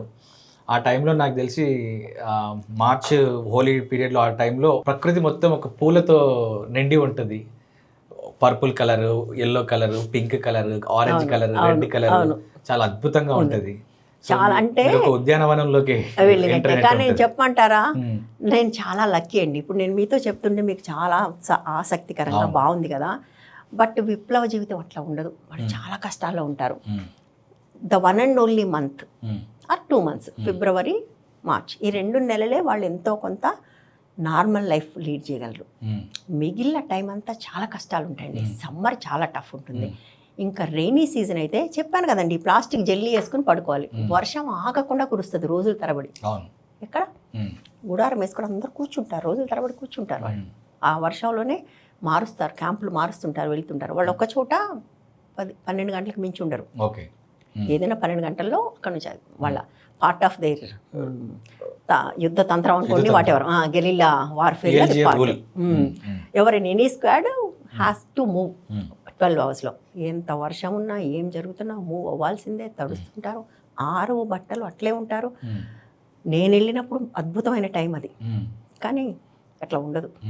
సెప్టెంబర్ నేను ఒక పాయింట్లో వెళ్ళాను కదా ఫారెస్ట్లోకి. నేను బయటకు 200 kilometers తర్వాత వచ్చాను. ఈ 10 daysలో డైలీ 20 kilometers నడుచుకుంటూ వెళ్ళాను.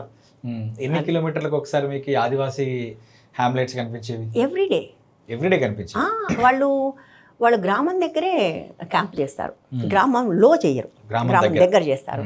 వాళ్ళకు ఫుడ్ కూడా ఎట్లా ఉంటుందంటే వాళ్ళు వండుకోవటం తక్కువ. మేము వచ్చాం కాబట్టి మా కోసం వంట, బట్ అదర్వైజ్ వంట ఉండదు వాళ్ళకు. ఛాయ్ ఒక్కటి పెట్టుకుంటారు, ఆదివాసీలు తాగరు కాబట్టి. ఫుడ్ ఏం చేస్తారంటే మధ్యాహ్నం మాత్రం వండుకుంటారు ఏదన్నా. సాయంత్రం తప్పకుండా దగ్గరున్న ఈ ఆదివాసీ గ్రామాలకు వెళ్ళి అడుక్కొస్తారు. అడుక్కుంటడం. వాళ్ళందరూ వాళ్ళ ఇంట్లో ఏముంటుంది తలా ఒక ఇంత ముద్దేస్తారు, అది తీసుకొచ్చి అదంతా ఒక చోట కలిపి అందులోంచి తింటారు. ఆదివాసీల ఫుడ్డే రేషన్ బియ్యం లాంటిది, గవర్నమెంట్ నుంచి వచ్చినటువంటి ICDS నుంచో లేకుంటే ఎక్కడి నుంచి వచ్చిందో ఉంటుంది. అది చాలా డేంజర్గా ఉంటుంది. దాన్ని నేను చూశాను, ఒక సందర్భాల్లో చూశాను. నేను ఒక రోజు అన్నాను నేను తింటాను ఇది అన్నాను. అప్పటికి ఆయన గణేష్ చెప్పారు, మీరు తినలేరు, వద్దు, సాహసం చేయకండి, ఆరోగ్యం పాడవుతుంది. లేదు నేను తింటాను అన్నాను. తింటే మోషన్స్ అవుతాయి, విపరీతంగా డయేరియా, డైసెంట్రీ, అసలు మామూలు ఇబ్బంది పడలేదు. నేను అదే తింటారు వాళ్ళు వండుకోరు. ఎక్కడ వాళ్ళు ఉంటే వాళ్ళు రాత్రి వాళ్ళతో ఆ ఫుడ్ తెచ్చుకొని అది తిని వాళ్ళతో కూర్చుని మీటింగ్స్ వేసుకుని మాట్లాడి వెళ్తారు. మీరు వెళ్తున్న క్రమంలో మీకు అనిపించినటువంటి భయంకరంగా అనిపించింది లేదా ఎగ్జైటింగ్ అనిపించిన ఏదైనా ఉందా ఈ 10 రోజుల్లో? యాక్చువల్గా భయంకరంగా లేదు. విషయం నేను వెళ్తున్నప్పుడే భయపడ్డాను. ఒకసారి అక్కడికి వెళ్ళాక వెరీ సేఫ్ ఫీల్ అయ్యాను. అందరూ అక్కడికి వెళ్తే భయపడతారనుకుంటారు కదా, నాకు అక్కడ ఎంత సేఫ్ ఫీలింగ్ ఉండిందంటే I was feeling very safe. వాళ్ళతో రోజు తిరుగుతున్నాను. అది నేను అక్కడ ఉన్నప్పుడు వాళ్ళు ఒక పబ్లిక్ మీటింగ్ పెట్టారండి. That is one of the most exciting meetings. ఆ మీటింగ్ కవర్ చేయడానికి కూడా వెళ్ళాను నేను. ఎక్కడ చాలా దూరంలో మేము ఉన్న ప్లేస్కి ఎక్కడ ఒక చోట మీటింగ్ ఉంది, ఒక పెద్ద ఓపెన్ ప్లేస్. ఎన్ని గ్రామాల వాళ్ళు వస్తారు మినిమం ఒక పబ్లిక్ మీటింగ్కి? కొన్ని వందల గ్రామాలు వస్తారు. అయితే అక్కడికి వెళ్ళినప్పుడు నేను వెళ్తున్నా దాని దగ్గరికి ఎక్కడి నుంచి వస్తారు ఎటు వస్తారంటే ఆ ప్లేస్కి వెళ్ళడానికి అది కొంచెం హైట్లోకి వెళ్ళాలి. నాకు ఇప్పుడు అర్థమవుతుంది ఎందుకు హైట్లో ఉందని. అంతమంది వచ్చినప్పుడు వాళ్ళు హైట్లో ఉండాలి కదా, ఒకవేళ దాడి జరిగితే అడ్వాంటేజ్ ఉంటుందని.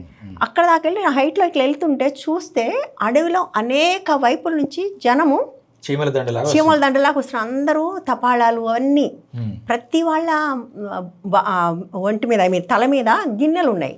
అడిగారు ఎందుకు గిన్నెలు ఉన్నాయంటే వాళ్ళు నిన్న బయలుదేరారు, ఉమ్. వంటలు వండుకుంటూ ఏం దారిలో హోటల్స్ ఉండవు కదా, అవును. ఉమ్, దారిలో ఏదైనా వాగు దగ్గర ఆగి వండుకుని తిని వస్తారు, వాళ్ళు వెళ్ళేప్పుడు కూడా ఆగి తిని వెళ్తారు. ఉమ్, అట్లా వస్తున్నారు చీమల దండు. ఉమ్, అక్కడ ఉంటే నేను కూర్చుంటే ఉమ్, ఒక గంటలో నిండిపోయిందండి. ఉమ్. ఒక 20-25 మంది వచ్చారు ఆ, ఆదివాసీలు. ఉమ్, అది చూసి నేను ఎంత ఆశ్చర్యపోయాను. ఉమ్, మీటింగ్ అయిపోయింది, అసలు ఆశ్చర్యం అప్పుడు కాదు, మీటింగ్ కూడా అయిపోయింది. అయిపోయిన తర్వాత నేను అడిగాను, నాకు కొంచెం ఈ ఆదివాసీ డ్యాన్స్ షూట్ చేయాలి ఉంది, చేస్తుంటే అక్కడికి వెళ్తాం కదా అక్కడ వస్తారు అని ముందే చెప్పారు. కొంతమంది వాళ్ళ అవన్నీ ఆహార్యం కూడా పట్టుకొని వచ్చారు. అది వాళ్ళు చేస్తుంటే నేను షూట్ చేస్తున్నా, మా బ్యాటరీ అయిపోయింది, నేను ఆయనతో అయిపోయింది అన్న. ఆయన పక్కన ఉన్న ఆయనకి ఎవరికో ఏదో చెప్పాడు, అంతే ఒక సెకండ్లో ఆగిపోయింది అంతే. ఉమ్. అసలు ఇన్స్ట్రక్షన్స్ కూడా మామూలుగా ఈ డెసిబుల్లో కూడా ఉండవు ఇన్స్ట్రక్షన్స్, ఉమ్. అంత సింపుల్గా ఇలా తిరిగి ఆయన చెప్తే అయిపోయింది అంతే. అట్లా సో అది ఆశ్చర్యం కాదు. నెక్స్ట్ ఆశ్చర్యం ఏంటంటే అయిపోయింది, నేను అది షూట్ చేసుకొని, ఇది అంతా మీటింగ్ ఇక్కడ జరిగింది కదా, దానికి కొంచెం పక్కన నేను ఇది షూట్ చేసుకొని వస్తే మీటింగ్ జరిగిన దగ్గర 20-25 మంది వాళ్ళు ఇవన్నీ కట్టారు కూడా, చుట్టూ బోల్డన్ని జెండాలు అవన్నీ కలర్ పేపర్స్ అవన్నీ కూడా కట్టారు. ఏదో అంబుష్లో సంపాదించిన మైక్ సెట్ కూడా ఉంది, అంతా ఉంది కదా. వచ్చి చూస్తే అక్కడ ఒక మీటింగ్ జరిగిందన్న ఆనవాళ్ళు కూడా లేదు. అయిపోయిన తర్వాత clean Clean. Within 1 hour um, complete clean. Um, మనుషులు వచ్చిపోయారని తాకిడి వల్ల తెలుస్తుంది కానీ అక్కడ మీటింగ్ జరిగిందని ఆనవాళ్ళు ఒక చిన్న పేపర్ ముక్క కూడా లేదు అక్కడ. ఉమ్. అంత పెద్ద మీటింగ్ Okay. లేదు, అంత డిసిప్లిన్ అది. అంతే మళ్ళీ చీమల దండలాగా ఇటు వాళ్ళకి వెళ్ళిపోయారు. ఓకే. అది దట్ వాజ్ మోస్ట్ ఎగ్జైటింగ్. నాకు ఇప్పటికి గుర్తొస్తే ఇట్లా నడుస్తుంటే ఇట్లా ఒక వాగులోంచి ఇట్లా ఇంత వస్తున్నారు, చూస్తుంటే వస్తూనే ఉన్నారు. ఇటు చూస్తే అటు నుంచి వస్తున్నారు. అనేక వైపుల నుంచి అసలు ఎంత ఇంట్రెస్టింగ్ అనిపించింది అది. ఎవరు వాళ్ళకి ఏం బిర్యానీలు ఇస్తారా, బస్సులు పెడతారా, వాళ్ళ బియ్యం వాళ్ళు తీసుకొని తపాలాలు తీసుకొని దారిలో వండుకొని తిని వస్తారు వాళ్ళు. అందుకే జనతన సర్కార్, జనాల కోసం. జనతన సర్కార్ అన్న మాట కూడా అదే, జనాల సర్కార్. అందుకోసమే. సో అప్పుడప్పుడు ఇంకా జనతన సర్కార్ స్టేట్ కమిటీస్ రాలే, అప్పుడప్పుడు ఇంకా విలేజ్ కమిటీసు, తర్వాత డివిజన్ కమిటీస్ వచ్చాయి. ఇంకా స్టేట్ కమిటీ దాకా వచ్చినట్లేదు, తర్వాత వచ్చినట్టుంది. సో జనతా సర్కార్ కూడా చాలా ఇంట్రెస్టింగ్ ఉండేది. ప్రతి ఊరికి కొన్ని ఊళ్ళని కలిపి ఒక యూనిట్ చేసేవాళ్ళు, విలేజ్ యూనిట్ని. విలేజ్ అంటే మళ్ళాగా ఉండవండి వాళ్ళు విలేజ్, మీరు చూసారో లేదో నాకు ఐడియా లేదు. మనకు విలేజ్ అంటే ఏముంటుంది, ఒక సెంటర్ ఉంటుంది, రోడ్లు ఉంటాయి, అట్లా ఉండవు. కొన్ని ఇళ్ళ గుంపు, వాటికి ఏమీ ఆర్డర్ ఉండదు. అక్కడో ఇల్లు ఉంటుంది, హ్యామ్లెట్ లాగా ఉంటుంది కదా, అంటే ఒక వీధి లాగా ఉండదు, అట్లా ఉంటాయి కదా.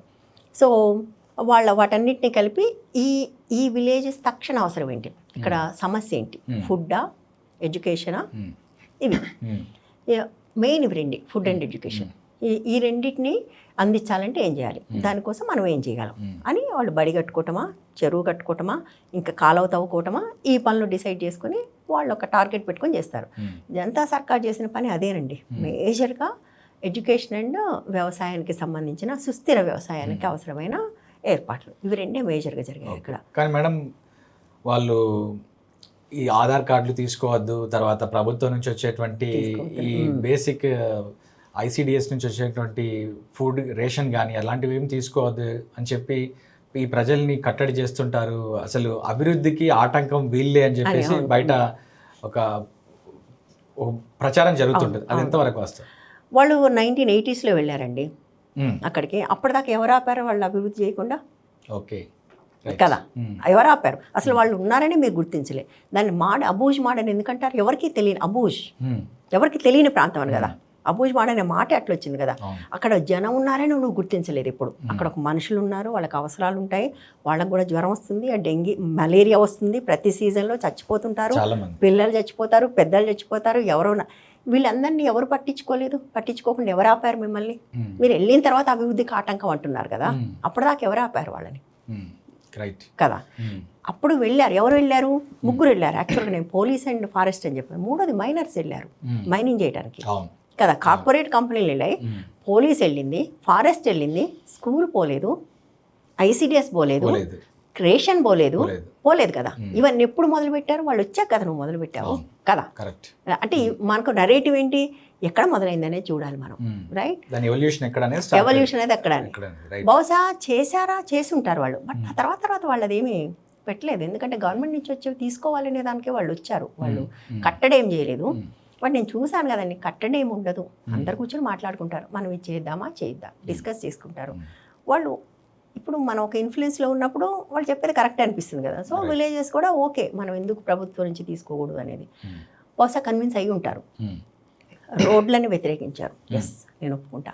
బట్ ఎందుకు వేశారు రోడ్లు? ఆదివాసీల కోసం వేశారా? మైనింగ్ కోసం వేశారా? పోలీస్ క్యాంపుల కోసం వేశారా? కదా. ఇప్పుడు రైట్ నౌ మనం మాట్లాడుకుంటున్నప్పుడు కూడా అక్కడ రోడ్లకు వ్యతిరేకంగా పోరాటాలు జరుగుతున్నాయి. ఆదివాసీలు ఆల్మోస్ట్ సంవత్సరానికి పైగా రిలే నిరాహార దీక్ష చేస్తున్నారు వాళ్ళు ఇప్పుడు నౌ. ఇంకా ఎందుకు ఈ రోడ్లని పోలీసులు తీసుకొస్తున్నాయి, మాకు ఇంకేం తీసుకురావట్లేదు. నీ రిప్రెషన్ కోసం వేస్తున్నావు, నీ మైనింగ్ కోసం వేస్తున్నావు. మనకు జర్నలిస్ట్ కూడా తెలుసు కదండి, చంద్రాకర్ ఆ రోడ్ల గురించి మాట్లాడినందుకు అందులో ఎంత కరప్షన్, చంపేశారు. సో యా ఇది. So that was something. ఇంకొకటి నేను లైఫ్ గురించి కూడా మాట్లాడాలి అక్కడ. ఇంతకుముందు చెప్పాను కదా, చాలామంది ఆడవాళ్ళు లోపల ఏం చేస్తారు, వంట చేస్తారు, చేయరు. అందరికీ డ్యూటీ ఉంటుంది, ఎవరి డ్యూటీ వాళ్ళు చేస్తారు.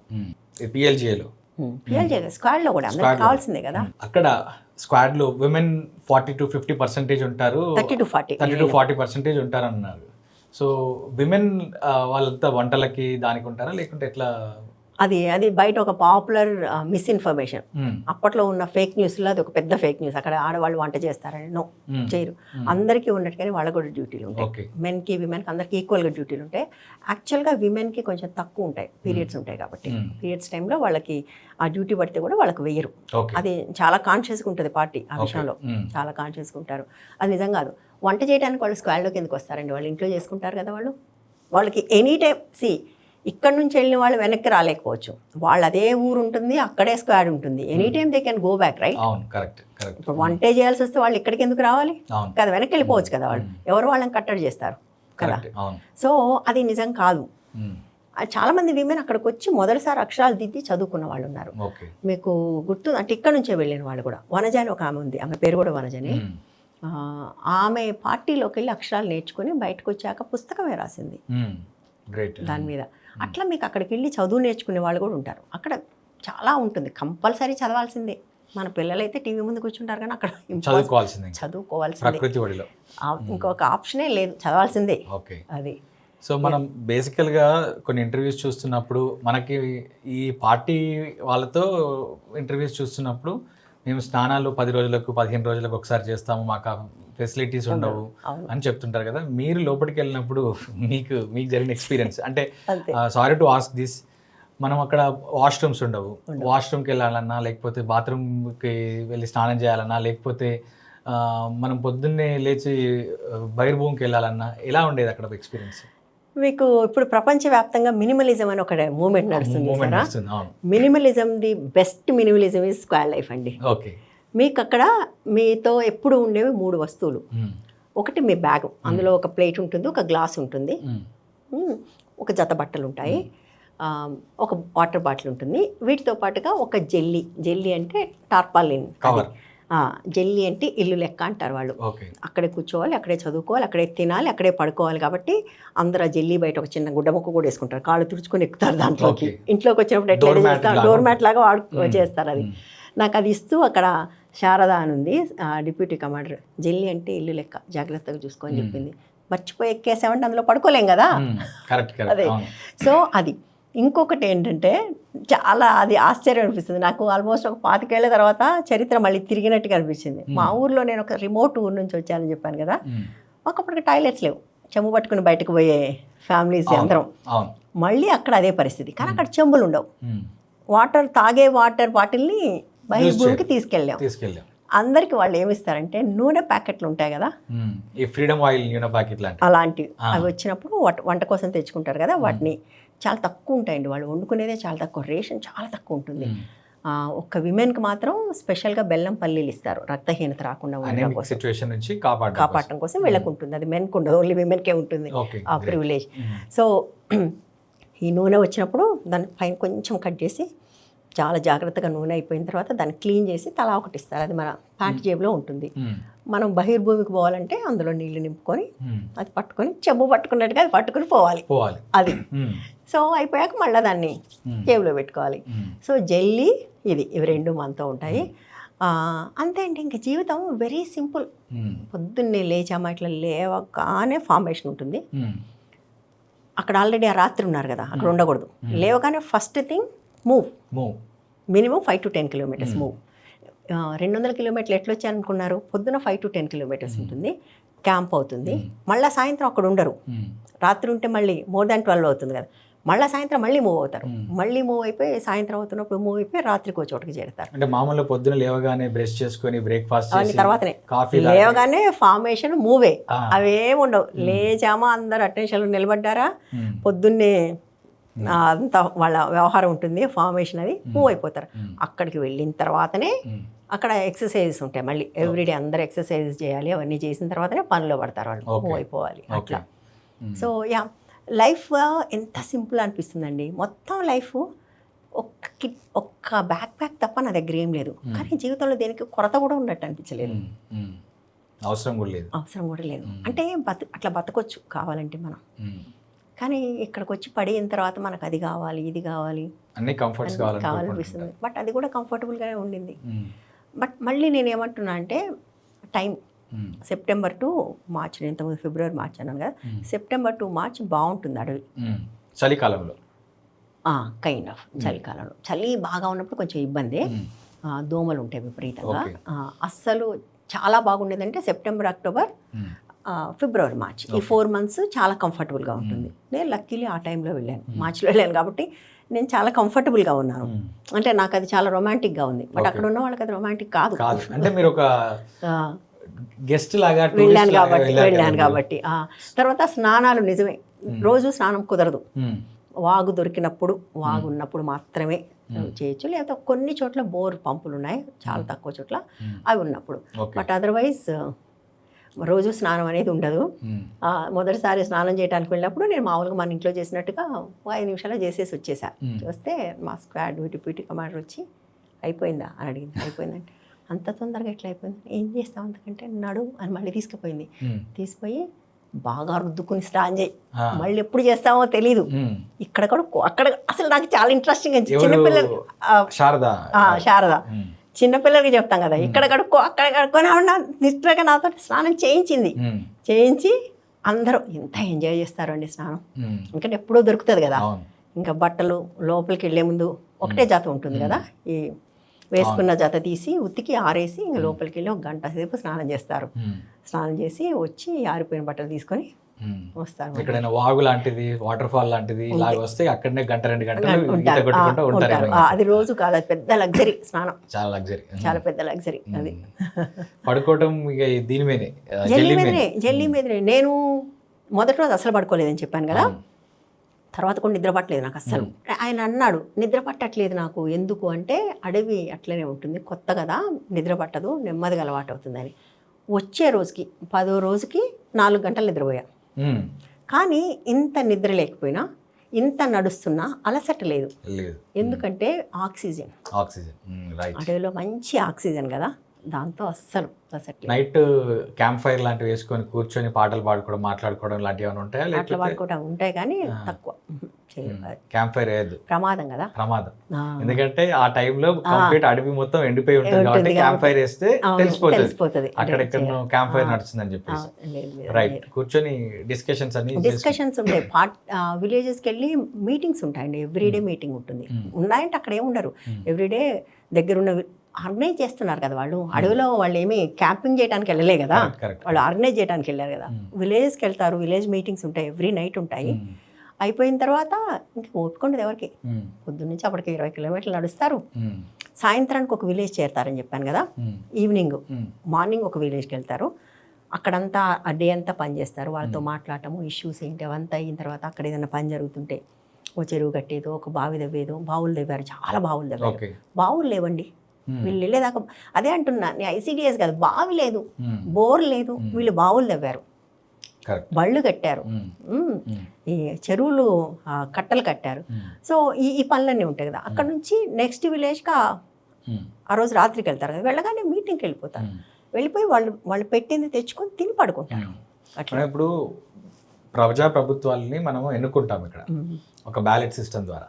ఇక్కడ మనకు ఒక ప్రధానమంత్రి, మంత్రులు, రాష్ట్ర స్థాయిలో అయితే ముఖ్యమంత్రి, మంత్రులు, ఎమ్మెల్యేలు ఇట్లా ఉంటారు. అక్కడ ఈ పీపుల్స్ లిబరేషన్ గెరిల్లా ఆర్మీ కాకుండా పార్టీకి సంబంధం లేకుండా పొలిటికల్ పార్టీ లాగా వాళ్ళు ఏమైనా డిఫరెంట్గా ఉంటుందా, లేకుంటే ప్రజా సంఘాలు ఉంటాయి. విమెన్కి ఒకటి ఉంది, 2 ఉన్నాయి మేజర్గా పనిచేసేవి. వాళ్ళు కిసాన్ మంచ్ ఒకటి ఉంది, అంటే రైతుల కోసం. తర్వాత విమెన్ ఒకటి, వాళ్ళు ఇష్యూస్ పికప్ చేస్తారు. అంటే ఇందులో మెంబర్స్ అందరూ ఆ ట్రైబల్స్, అవన్నీ విలేజ్ కమిటీస్. వాళ్ళని గైడ్ చేసే వాళ్ళు పార్టీలో ఉంటారు కానీ విలేజ్ లోనే ఉంటారు. వాళ్ళందరూ విలేజ్ కమిటీసే ఉంటారు. ఓకే, వాళ్ళే చేస్తారు. ఇదంతా ఆర్గనైజ్ చేసేది, ఇదంతా చేసేది మొత్తము పార్టీ. ఓకే, సో ఇప్పుడు కరెగుట్ట హిల్స్ ఆపరేషన్తో కంప్లీట్గా 2026 మార్చ్లో ఇది ఎండ్ చేస్తామని చెప్పి ప్రభుత్వం చెప్పింది. ఆల్మోస్ట్ అందరూ కూడా నిన్నటితో మొత్తం అందరూ బయటకు వచ్చేసారు. ఒక్కరిద్దరు ఉన్నట్టు మనకు సమాచారం ఉంది. ఒకటి ముప్పాల లక్ష్మణరావు గారు, గణపతి గారు ఉన్నారు, ఇంకా ఇంకెవరో ఇద్దరు ఉన్నట్టున్నారు. కంప్లీట్గా అయిపోతే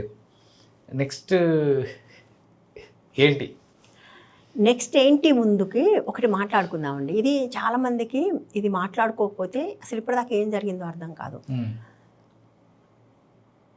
మీకు ఉదాహరణకు తెలంగాణ తీసుకుందాం. తెలంగాణలో ఆంధ్రాతో పోలిస్తే కంపేటివ్లీ అంటరానితనం తక్కువ. ఎందుకు? తెలంగాణ సాయుధ పోరాటం జరిగింది. మీకు అదేం సాధించింది అంటే, మీకు కొన్ని విజిబుల్, కొన్ని ఇన్విజిబుల్ ఉంటాయి. భూములు సాధించాయి డెఫినెట్గా, అవి మళ్ళీ మన సార్ వచ్చాక అందరికి వెనక్కి ఇప్పించేశారనుకోండి. కానీ చాలా పీపుల్లో ఒక సోషల్ చేంజ్కి దారి తీసింది కదా. ఆ మూమెంట్ అక్కడ ఉండటం వల్ల జరిగిన సోషల్ చేంజ్ ఉంది కదా. ప్రభుత్వాలు కానివ్వండి, అసలు అన్నిటికంటే వదిలేయండి, మొన్న ఆరావళి పర్వతాలు తవ్వటానికి ట్రై చేశారు. కొంత రెసిస్టెన్స్ వస్తే ఆగింది సోషల్ మీడియాలో. కానీ అదే మైనింగ్ అక్కడ దండకారణ్యంలో విచ్చలవిడిగా జరుగుతుంది. మీరు ఎందుకు ఒరిస్సా వెళ్ళి చూడండి, నియాంగిరి ఎంత గొప్ప అడవి, బోడి కొండలు చేసి పడేశారా? అది ఎందుకు ఆగింది దండకారణ్యం ఇంతకాలం? మైనర్స్ ఎందుకు లోపలికి వెళ్ళలేకపోయారు? వాళ్ళు ఉన్నారు కాబట్టి. అంటే ఇన్ని ప్రభుత్వాలు ఒక విధ్వంసానికి పాల్పడుతుంటే వాళ్ళు ఇన్నేళ్ళు ఆపారు. ఇప్పుడు ఏముంది చెప్పండి, ఎవరు ఆపేవాళ్ళు ఉన్నారు? అంటే ఇప్పుడు మెయిన్ గ్రామాలతో సహా బుల్డోజ్ చేసి వాళ్ళు అడవిని నాశనం చేసేస్తారు. ఏంటి మేడం? గ్రామాలతో సహా బుల్డోజ్ చేసి. మరి వీళ్ళందరూ ఎక్కడ రావాలి? బయట క్యాంపులు పెట్టారు కదా వాళ్ళందరినీ. పాపం అదొక దుర్మార్గం. అంటే మీకు ఇది అర్థం కావడానికి ముందు యాక్చువల్గా operation Kagar is not the first one అండి. సల్వాజుడు ఈజ్. ఓకే, ఇప్పుడు నేను 2005 మార్చ్లో వెళ్ళాను, మేలో సల్వాజుడు స్టార్ట్ అయింది. అయిపోయిన వెంటనే మళ్ళీ వెళ్ళాను. నేను చూసిన చాలామంది ఆదివాసీలు రోడ్డు మీదకి వచ్చి ఉన్నారు అప్పుడు. సో సల్వాజుడు ఏంటి క్లీనింగ్ అని వాళ్ళ ఉద్దేశం. బట్ వాళ్ళు ఏం క్లీన్ చేశారు? ఊళ్ళ మీద పడి ట్రాక్టర్లతో, ట్రక్కులతో 100ల కొద్ది పారామిలిటరీ ఈ సల్వాజుడు వీళ్ళు ఉంటారు కదా, వీళ్ళని తీసుకుని వెళ్ళి ఊళ్ళ మీద పడి కనపడిన వాళ్ళని చంపేసి ఇల్లు తగలబెట్టి ఆడవాళ్ళ మీద అత్యాచారాలు చేశారు. ఎందుకు? మీరందరూ అడవిలోంచి బయటికి రావాలని. అడవిలో ఉన్నవాళ్ళు మీరు అడవిలో ఉండదు, ఎందుకంటే మీరు వాళ్లకు ఆశ్రయం ఇస్తున్నారు కాబట్టి అని. నువ్వెవరో చెప్పడానికి, అది వాళ్ళది కదా ఆ ల్యాండ్. అట్లా కొన్ని వేల మందిని తీసుకొచ్చేసారు. అంటే దొరికిన వాళ్ళని తీసుకొచ్చారు. పారిపోయిన వాళ్ళు కొంతమంది ఆంధ్రాకి వచ్చారు. వచ్చి వాళ్ళు పడిన ఆ ఇబ్బందులు, అవమానాలు చాలా దారుణం. ఇటువైపు మనకు చిత్తూరు వచ్చారు, గుత్తికోయలు వచ్చారు. వాళ్ళకి అలవాటు ఉంది, ఇటువైపు మనకు మిరప తోటల్లోకి పనిచేయడానికి వచ్చేవాళ్ళు కాబట్టి అటు కొంతమంది వచ్చారు. కొంతమంది లోపలికి ఇంకెక్కడికో వెళ్ళిపోయారు, అబూష్మడి వైపు వెళ్ళిపోయారు. బట్ దొరికిపోయిన వాళ్ళందరూ రోడ్డు మీదకి వచ్చారు. లిటరల్గా వాళ్ళని తీసుకొచ్చి రోడ్డు మీద పడేశారు. వాళ్ళకి రోడ్డు మీద పడేసి వాళ్ళు ఏం చేయాలి? ఇక్కడ క్యాంపుల్లో ఏం చేయాలి? వాళ్ళ భూమి అక్కడ ఉంది, వాళ్ళ జీవితం అక్కడ ఉంది, వాళ్ళు ఏం చేయాలి? అసలు నువ్వెవరు చెప్పడానికి? వాళ్ళని తీసుకొచ్చి నువ్వు ఇక్కడ ఉండడానికి వీల్లేదు, ఇంకో చోట ఉండమని చెప్పడానికి. ఇంటర్నల్ డిస్ప్లేస్మెంట్ అంటారు కదా. So సల్వాజుడు was the most horrific and thing. అంటే ఆదివాసీ పిల్లలని చెప్పాను కదా, చదువుకోవడానికి పంపించిన పిల్లల్ని వాళ్ళు పికప్ చేసి వాళ్ళకి వ్యతిరేకంగా గన్స్ ఇచ్చి 15-16 ఏళ్ల పిల్లలు గన్స్ తీసుకుపోయి కాల్చడం మొదలుపెట్టారు. వాళ్ళ మీద అత్యాచారాలు చేశారు. నేను వెళ్ళినప్పుడు ఒక 2 అమ్మాయిలు కలిశాను. చాలా వాళ్ళు మొత్తం నాతోనే ఉన్నారు. అయిపోయిన తర్వాత సల్వాజుడులో ఆ ఇద్దరు పిల్లలు యాక్టివ్గా ఉండేవాళ్ళు. మళ్ళీ ఉన్నారు, చాలా మళ్ళీ ఉంటారు. ఒక ఆదివాసి అమాయకత మంచిగా ఉంటారు వాళ్ళు. వాళ్ళని ఈ సల్వాజుడు వాళ్ళు మిలిటరీ వెళ్ళి వాళ్ళని చేస్తే అక్కడ గడ్డి కూడా లేదు, అంతమంది చేశారు. అంతేకాకుండా వాళ్ళ కోసేశారు, వాళ్ళ బాయినెట్స్ దింపారు. అలాంటి పనులు చేశారండి వాళ్ళు విలేజెస్లో. కొన్ని వందల విలేజెస్ని తగలబెట్టారు. ఇంకా తర్వాత చాలా ఫోటోలు బయటకు వచ్చాయి. ఇళ్ళని తగలబెట్టేశారు, ధాన్యం తగలబెట్టారు. ఉండొద్దు ఇక్కడ, వస్తే మాతో రా, లేకపోతే చచ్చిపో. ఇది మీకు విషయం తెలుసా, అట్లా ఎంతమంది చనిపోయారో ఒక లెక్క లేదు. ఎందుకు చెప్పమంటారా, ఒక్క ఎఫ్ఐఆర్ కూడా చేయలేదు వాళ్ళు. ఏ డెత్నైనా ఎఫ్ఐఆర్ చేయాలి కదా, అసహజ మరణం ఏదైనా ఎఫ్ఐఆర్ చేయాలి. వేల మందిని చంపేసి ఒక్కటంటే ఒక్క ఎఫ్ఐఆర్ కూడా చేయలేదు వాళ్ళు. Nobody knows how many people died. నేను ఆ తర్వాత వెళ్ళాను మళ్ళీ సల్వాజుడిన తర్వాత. మనీష్ కుంజం అని అక్కడ సిపిఐ ఎమ్మెల్యే, ఆయన అడిగాను, ఎవరికి తెలియదు మేడం ఎంతమంది చనిపోయారు అన్నాడు ఆయన. ఎవరు చెప్పాలి లెక్క? గ్రామం ఉంటే కదా లెక్క తెలుస్తుంది. గ్రామాలు లేవు, తగలబెట్టేశారు. దొరికిన వాళ్ళని పట్టుకెళ్ళిపోయారు, చంపిన వాళ్ళని చంపేశారు, పారిపోయిన వాళ్ళని పారిపోయి. ఎవరు చెప్పాలి లెక్క? ఎవరు బతుకున్నారో ఎవరు చనిపోయారో ఎవరికి తెలుసు? ఎవరికి తెలియదు. Nobody knows how many people died. అంటే ఆ స్థాయిలో చేసి అది క్లీన్సింగ్. అది వాట్ కైండ్ ఆఫ్ క్లీన్సింగ్ అండి? అక్కడ నుంచి మొదలు పెడితే దట్ ఈస్ బిగినింగ్. ఆ తర్వాత మళ్ళీ చిదంబరం గారు వచ్చి చేసింది గ్రీన్ హంట్. దీనికంటే ఘోరమైంది గ్రీన్ హంట్, దానికంటే ఘోరమైంది ఆపరేషన్ కగార్. నేను చెప్తున్నా కదా, నేను మొదటి దాన్ని వెళ్ళి చూసి వచ్చాను ఏం జరిగింది అనేది. దానికి అనేక రెట్లు తర్వాత జరిగాయి. ఓకే. సో ఆ పేరుతోటి నువ్వు క్లీన్సింగ్ చేసావు. ఎవరి కోసం చేసావు? మైనింగ్ కోసమే కదా, కదా, మైనింగ్ కోసమే కదా. ఇప్పుడు ఆ మాట అంటే మైనింగ్ కోసమే, వాళ్ళు ఎవరు అభివృద్ధి. అరే ఇప్పుడు నువ్వేం చేస్తావు, ఏం చేయబోతున్నావు అడవిని? ఆల్రెడీ నువ్వు ఒకవైపు క్లీన్ చేస్తూ వస్తున్నావు, ఒకవైపు అప్పగిస్తున్నావు కదా. ఒకవైపు క్లీనింగ్ అని నువ్వు ఏదైతే చేస్తున్నావో క్లీన్ చేస్తూ అప్పగిస్తూనే ఉన్నావు. ఇప్పుడు అది జరుగుతున్నప్పుడే, ఆపరేషన్ కగార్ జరుగుతున్నప్పుడే ఎక్కడైతే క్లీన్ వీళ్ళని పుష్ చేసావు అనుకున్నా అక్కడ 1,00,000 చెట్లు కొట్టేయడానికి నువ్వు కంపెనీకి 1,00,000 చెట్ల. ఇక్కడ 400 ఎకరాల్లో బూషెస్ తీసేసి ఇంత పెద్ద గొడవ అయింది ఇక్కడ మనకు హైదరాబాద్ సెంట్రల్ యూనివర్సిటీలో. 1,00,000 చెట్లు కొట్టడానికి నువ్వు అక్కడ ఒకళ్ళకి అనుమతి ఇచ్చావు. ఇది ఆపరేషన్ కగారు మొదలైన కొత్తలో. కానీ ఏ మీడియా రిపోర్ట్ చేయదు, ఏ మీడియా దీని గురించి మాట్లాడదు, సోషల్ మీడియా కూడా యాక్టివ్గా ఉండదు. 200 ఎకరాల హైదరాబాద్ సెంట్రల్ యూనివర్సిటీ భూములు పోతే అక్కడ ఉన్నటువంటి 4 దుప్పులు జంకల్ని చూపించి 2 నానా యాగి చేశారు, ఇది చేశారు. చేయొద్దు అని అనట్లేదు. But more than 88% of the population Adivasis. అంటే ఇండియా పాపులేషన్లో వాళ్ళదే అండి దేశము. మనం బయట వాళ్ళం కదా, దేశం వాళ్ళది కదా. మూలవాసులు కదా వాళ్ళు, వాళ్ళది కదా దేశం. మనమంతా కరప్ట్. యాక్చువల్గా చెప్పాలంటే మనం కల్తీ. మనం అందరం ఇలా ఎందుకున్నాం, వాళ్ళలాగా ఎందుకు లేవు? ఈ దేశంలో పుట్టిన వాళ్ళందరూ వాళ్ళలాగా ఉండాలి కదా. మనం ఎందుకు, మన ఫీచర్స్ ఎందుకు మారిపోయాయి? మనం ఇటు నుంచి వచ్చిన ఆరియన్స్తో కల్తీ అయ్యాం, ఇటు నుంచి వచ్చిన ఆర్మేనియన్స్తో కల్తీ, ప్రతి రేస్ తోటి కల్తీ అయింది. భారతదేశం ఒక పార్ట్ అంటారు కదా, ఈ పార్ట్లో ప్రపంచంలో ఉన్న ప్రతి రేస్ వచ్చి చేరింది. ఏ రేస్ తోటి ప్యూరిటీ గురించి మాట్లాడతాం కదా, సనాతనం గురించి. ఈ దేశంలో సనాతనమైన పీపుల్ ఎవరు? ఆదివాసీస్. రైట్? మీరు కాదు, నేను కాదు, మనం కాదు. లక్షల సంవత్సరాల క్రితం నుంచి అడవులలో కాపు కాసుకుంటూ ఉన్నవారు వాళ్ళు సనాతనమైన పీపుల్. మనం కాదు. మనమంతా కల్తీ పీపులే. మన ఫీచర్స్ కల్తీ, మన ఆలోచనలు కల్తీ, మనం అన్నీ కల్తీ మనం కదా.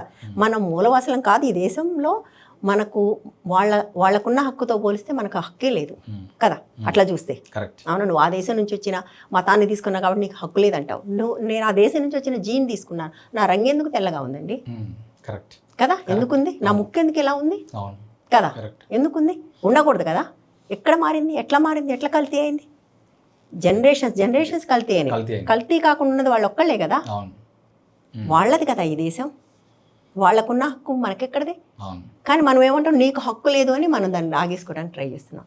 కామన్ సెన్స్ లేదండి మనుషులకి, కామన్ సెన్స్ కూడా లేదు. పొద్దున్న లేస్తే సనాతనాన్ని మేము రక్షిస్తామన్న వాళ్ళు, సనాతనమైన ప్రజలు వాళ్ళు రక్షించు. మరి నువ్వు చెప్తున్న ధర్మం కంటే ముందు నుంచి ఉన్నవాళ్ళు, నీ ధర్మం 2-2.5 వేల సంవత్సరాల కింద, వాళ్ళు ఎప్పటి నుంచి ఉన్నారు? లక్షల కదా. వాళ్ళు ఇప్పుడు జంగల్ జమీన్ అని చెప్పి కొట్లాడాల్సి వస్తుంది. వాళ్ళ ల్యాండ్, వాళ్ళ రైట్ అది కదా. కల్తీ పీపుల్ అంతా దాన్ని అనుభవిస్తుంటే ఐఎమ్ సారీ టు సే, మనందరం కల్తీ పీపుల్ వసిస్తాం కదా. మనందరికీ ఇందులో హక్కు ఉంది, వాళ్ళకి లేదా? మరి ఇక్కడ ఒక కౌంటర్ ఆర్గ్యుమెంట్ ఉంటుంది మేడం. ఇప్పుడు డెవలప్మెంట్ అనేది ఒక డైకాటమీ. ఇప్పుడు వాళ్ళందరూ అక్కడ ఉంటే మనం చైనాతో కానీ అమెరికాతో కానీ పోటీ పడాలి, జీడిపిలో మనం వాళ్ళతో ముందుకెళ్ళాలి అని అంటే ఖచ్చితంగా ఈ ఫాస్ట్ ఫ్లోయింగ్ రివర్స్ అన్నీ కూడా మీరు చెప్తున్నటువంటి దండకారణ్యం సెంట్రల్ ఇండియాలోనే ఉన్నాయి. అండ్ ఈ మినరల్స్ అన్నీ కూడా మైన్స్ అన్నీ కూడా అక్కడే ఉన్నాయి. So they are sitting on that, వాళ్ళు దాని మీద ఉన్నారు. సో వాళ్ళని బయటికి పంపించేస్తే వీటన్నిటిని కూడా తవ్వుకోవచ్చు, తీసుకోవచ్చు, తోడుకొని భారతదేశం అభివృద్ధి పదంలోకి వెళ్ళొచ్చు అని చెప్పి ఉంటది. ఇప్పుడు అనిల్ అగర్వాల్ వేదాంత కంపెనీ మనకు మీరు చెప్పిన నయాంగిరిలో ఆయన ఎక్కడో ఈ సిట్స్ ఇన్ లండన్ లో కూర్చొని వేదాంత కంపెనీ ఇక్కడ నడిపిస్తుంటారు. ఇక్కడ ప్రజలందరికీ పోతున్నారు. వాళ్ళు ఏదో నామినల్ ప్రైస్ కి దాన్ని ఇచ్చేస్తారు ఆ మైండ్స్ అన్నిటిని కూడా. అసలు ఈ జనాలు ఎందుకు ఇంత ఇన్సెన్సిటివ్ గా ఉంటారు? ఎందుకు క్వశ్చన్ చేయరు? ఎందుకు పట్టించుకోరు? మీలాంటి వాళ్ళు ఎవరైనా పట్టించుకుంటే మీరు ట్రోల్స్ అర్బన్ నక్సల్ అంటారు. అవును, ఎవరు నిజం చెప్తే వాళ్ళు అర్బన్ నక్సల్ అని మన ప్రధానమంత్రి గారు అనేసారు కదా, కాబట్టి వీళ్ళందరూ అంటారు. అంటే నిజం అంటే సమానత్వం గురించి మాట్లాడేవంటే నువ్వు అర్బన్ నక్సల్ అన్నాడు కదండి లాస్ట్ ఎలక్షన్స్ మీటింగ్స్ లో. ఆయన ఓపెన్ గా చెప్పాడు, కాంగ్రెస్ వాళ్ళే సమానత్వం గురించి మాట్లాడతారంటే అర్బన్ నక్సల్, సమానత్వం గురించి మాట్లాడితే అర్బన్ నక్సల్, అది వాళ్ళ లెక్క. So counter argument right. అసలు మన డెవలప్మెంట్ అని మనం ఏదనుకుంటున్నామో అదే తప్పేమని నేను అనుకుంటున్నాను. తప్పని నేను నమ్ముతున్నాను, అనుకోవటం కాదు. రైట్, మన పక్కనున్న భూటాన్ ఉందండి, ఏం తక్కువ దానికి? అవును, హ్యాపీనెస్ ఇండెక్స్లో టాప్ ప్లేస్లో ఉన్నారు. వాళ్ళేం తవ్వట్లేదే, బట్ దేశాన్ని బిల్డ్ చేసుకోగలిగారు కదా. నువ్వెందుకు అది తవ్వితేనే, అది తవ్వటం ఎవరి కోసం తవ్వుతున్నావు?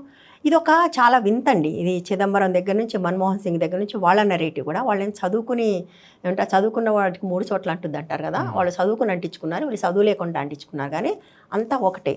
ఒక డెవలప్మెంట్ నెరేటివ్ ప్రపంచంలో ఉంది. 2 నెరేటివ్స్ ఉన్నాయండి. ఒకటేంటంటే నువ్వు డెవలప్మెంట్లో పైకి పోవటం, primary, secondary, tertiary, which is service.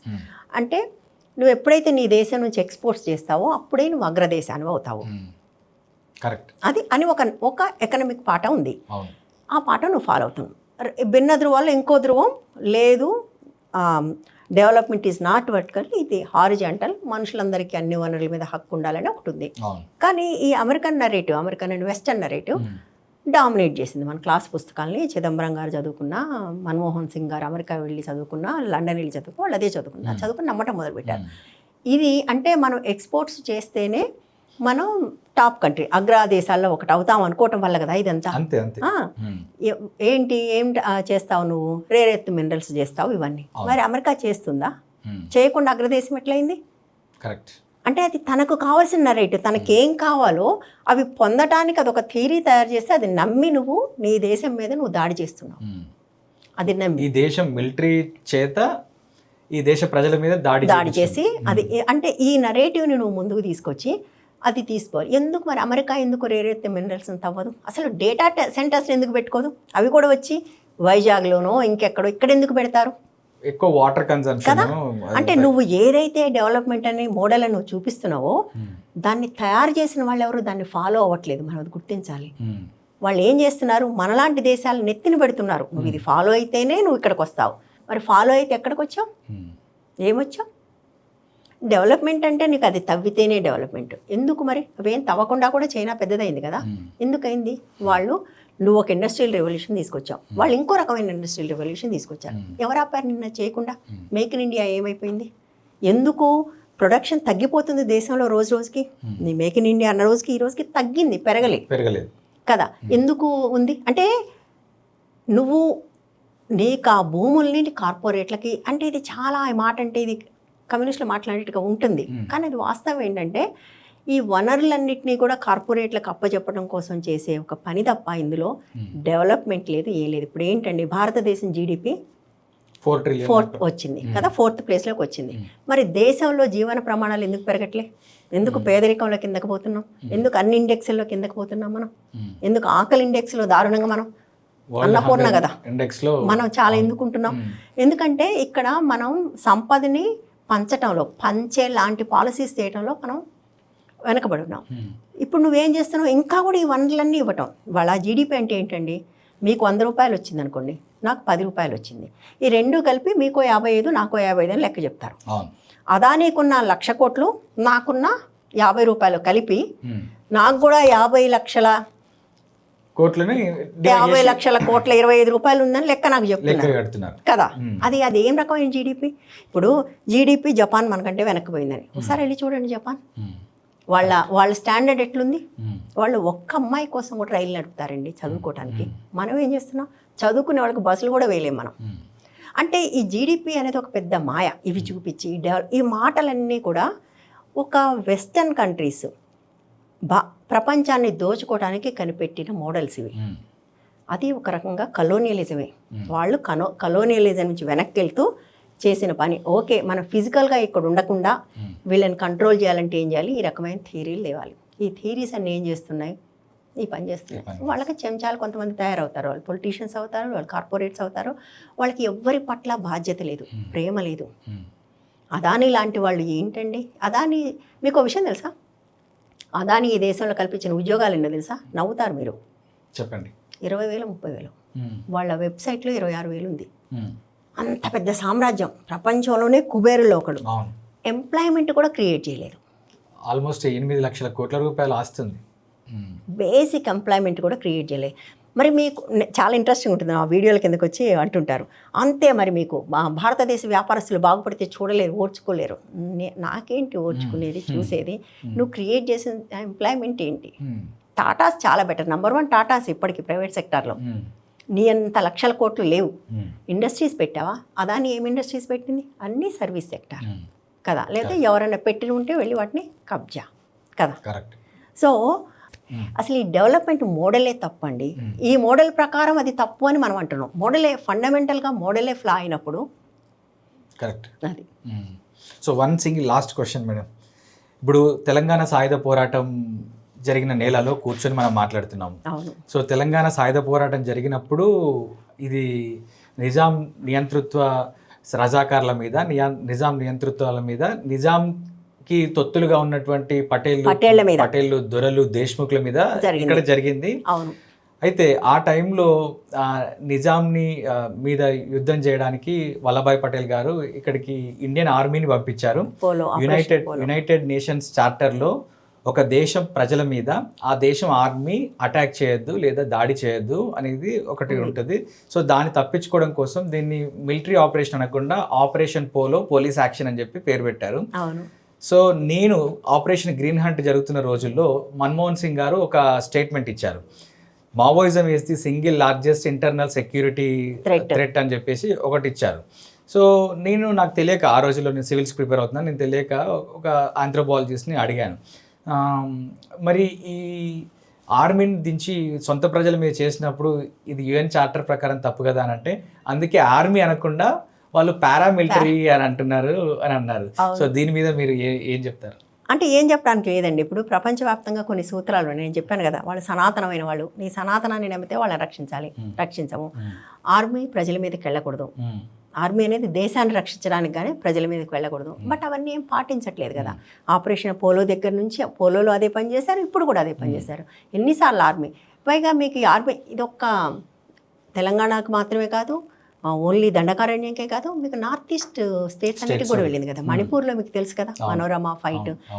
ఏం చేస్తుందండి అంటే ఆర్మీ అంటే గొప్ప అని, జై జవాన్ జై కిసాన్ అంటారు. బట్ జవాన్లు చేసే దుర్మార్గాలు, మీకు మణిపూర్లో చేసిన దుర్మార్గాలు, అందరూ అంతమంది ఆడవాళ్ళని రేప్ చేస్తే వాళ్ళందరూ వచ్చి బట్టలు ఇప్పేసి నగ్నంగా ప్రదర్శన చేస్తే కానీ ప్రపంచానికి తెలియలేదు ఆర్మీ వెళ్ళి అక్కడ చేస్తుంది.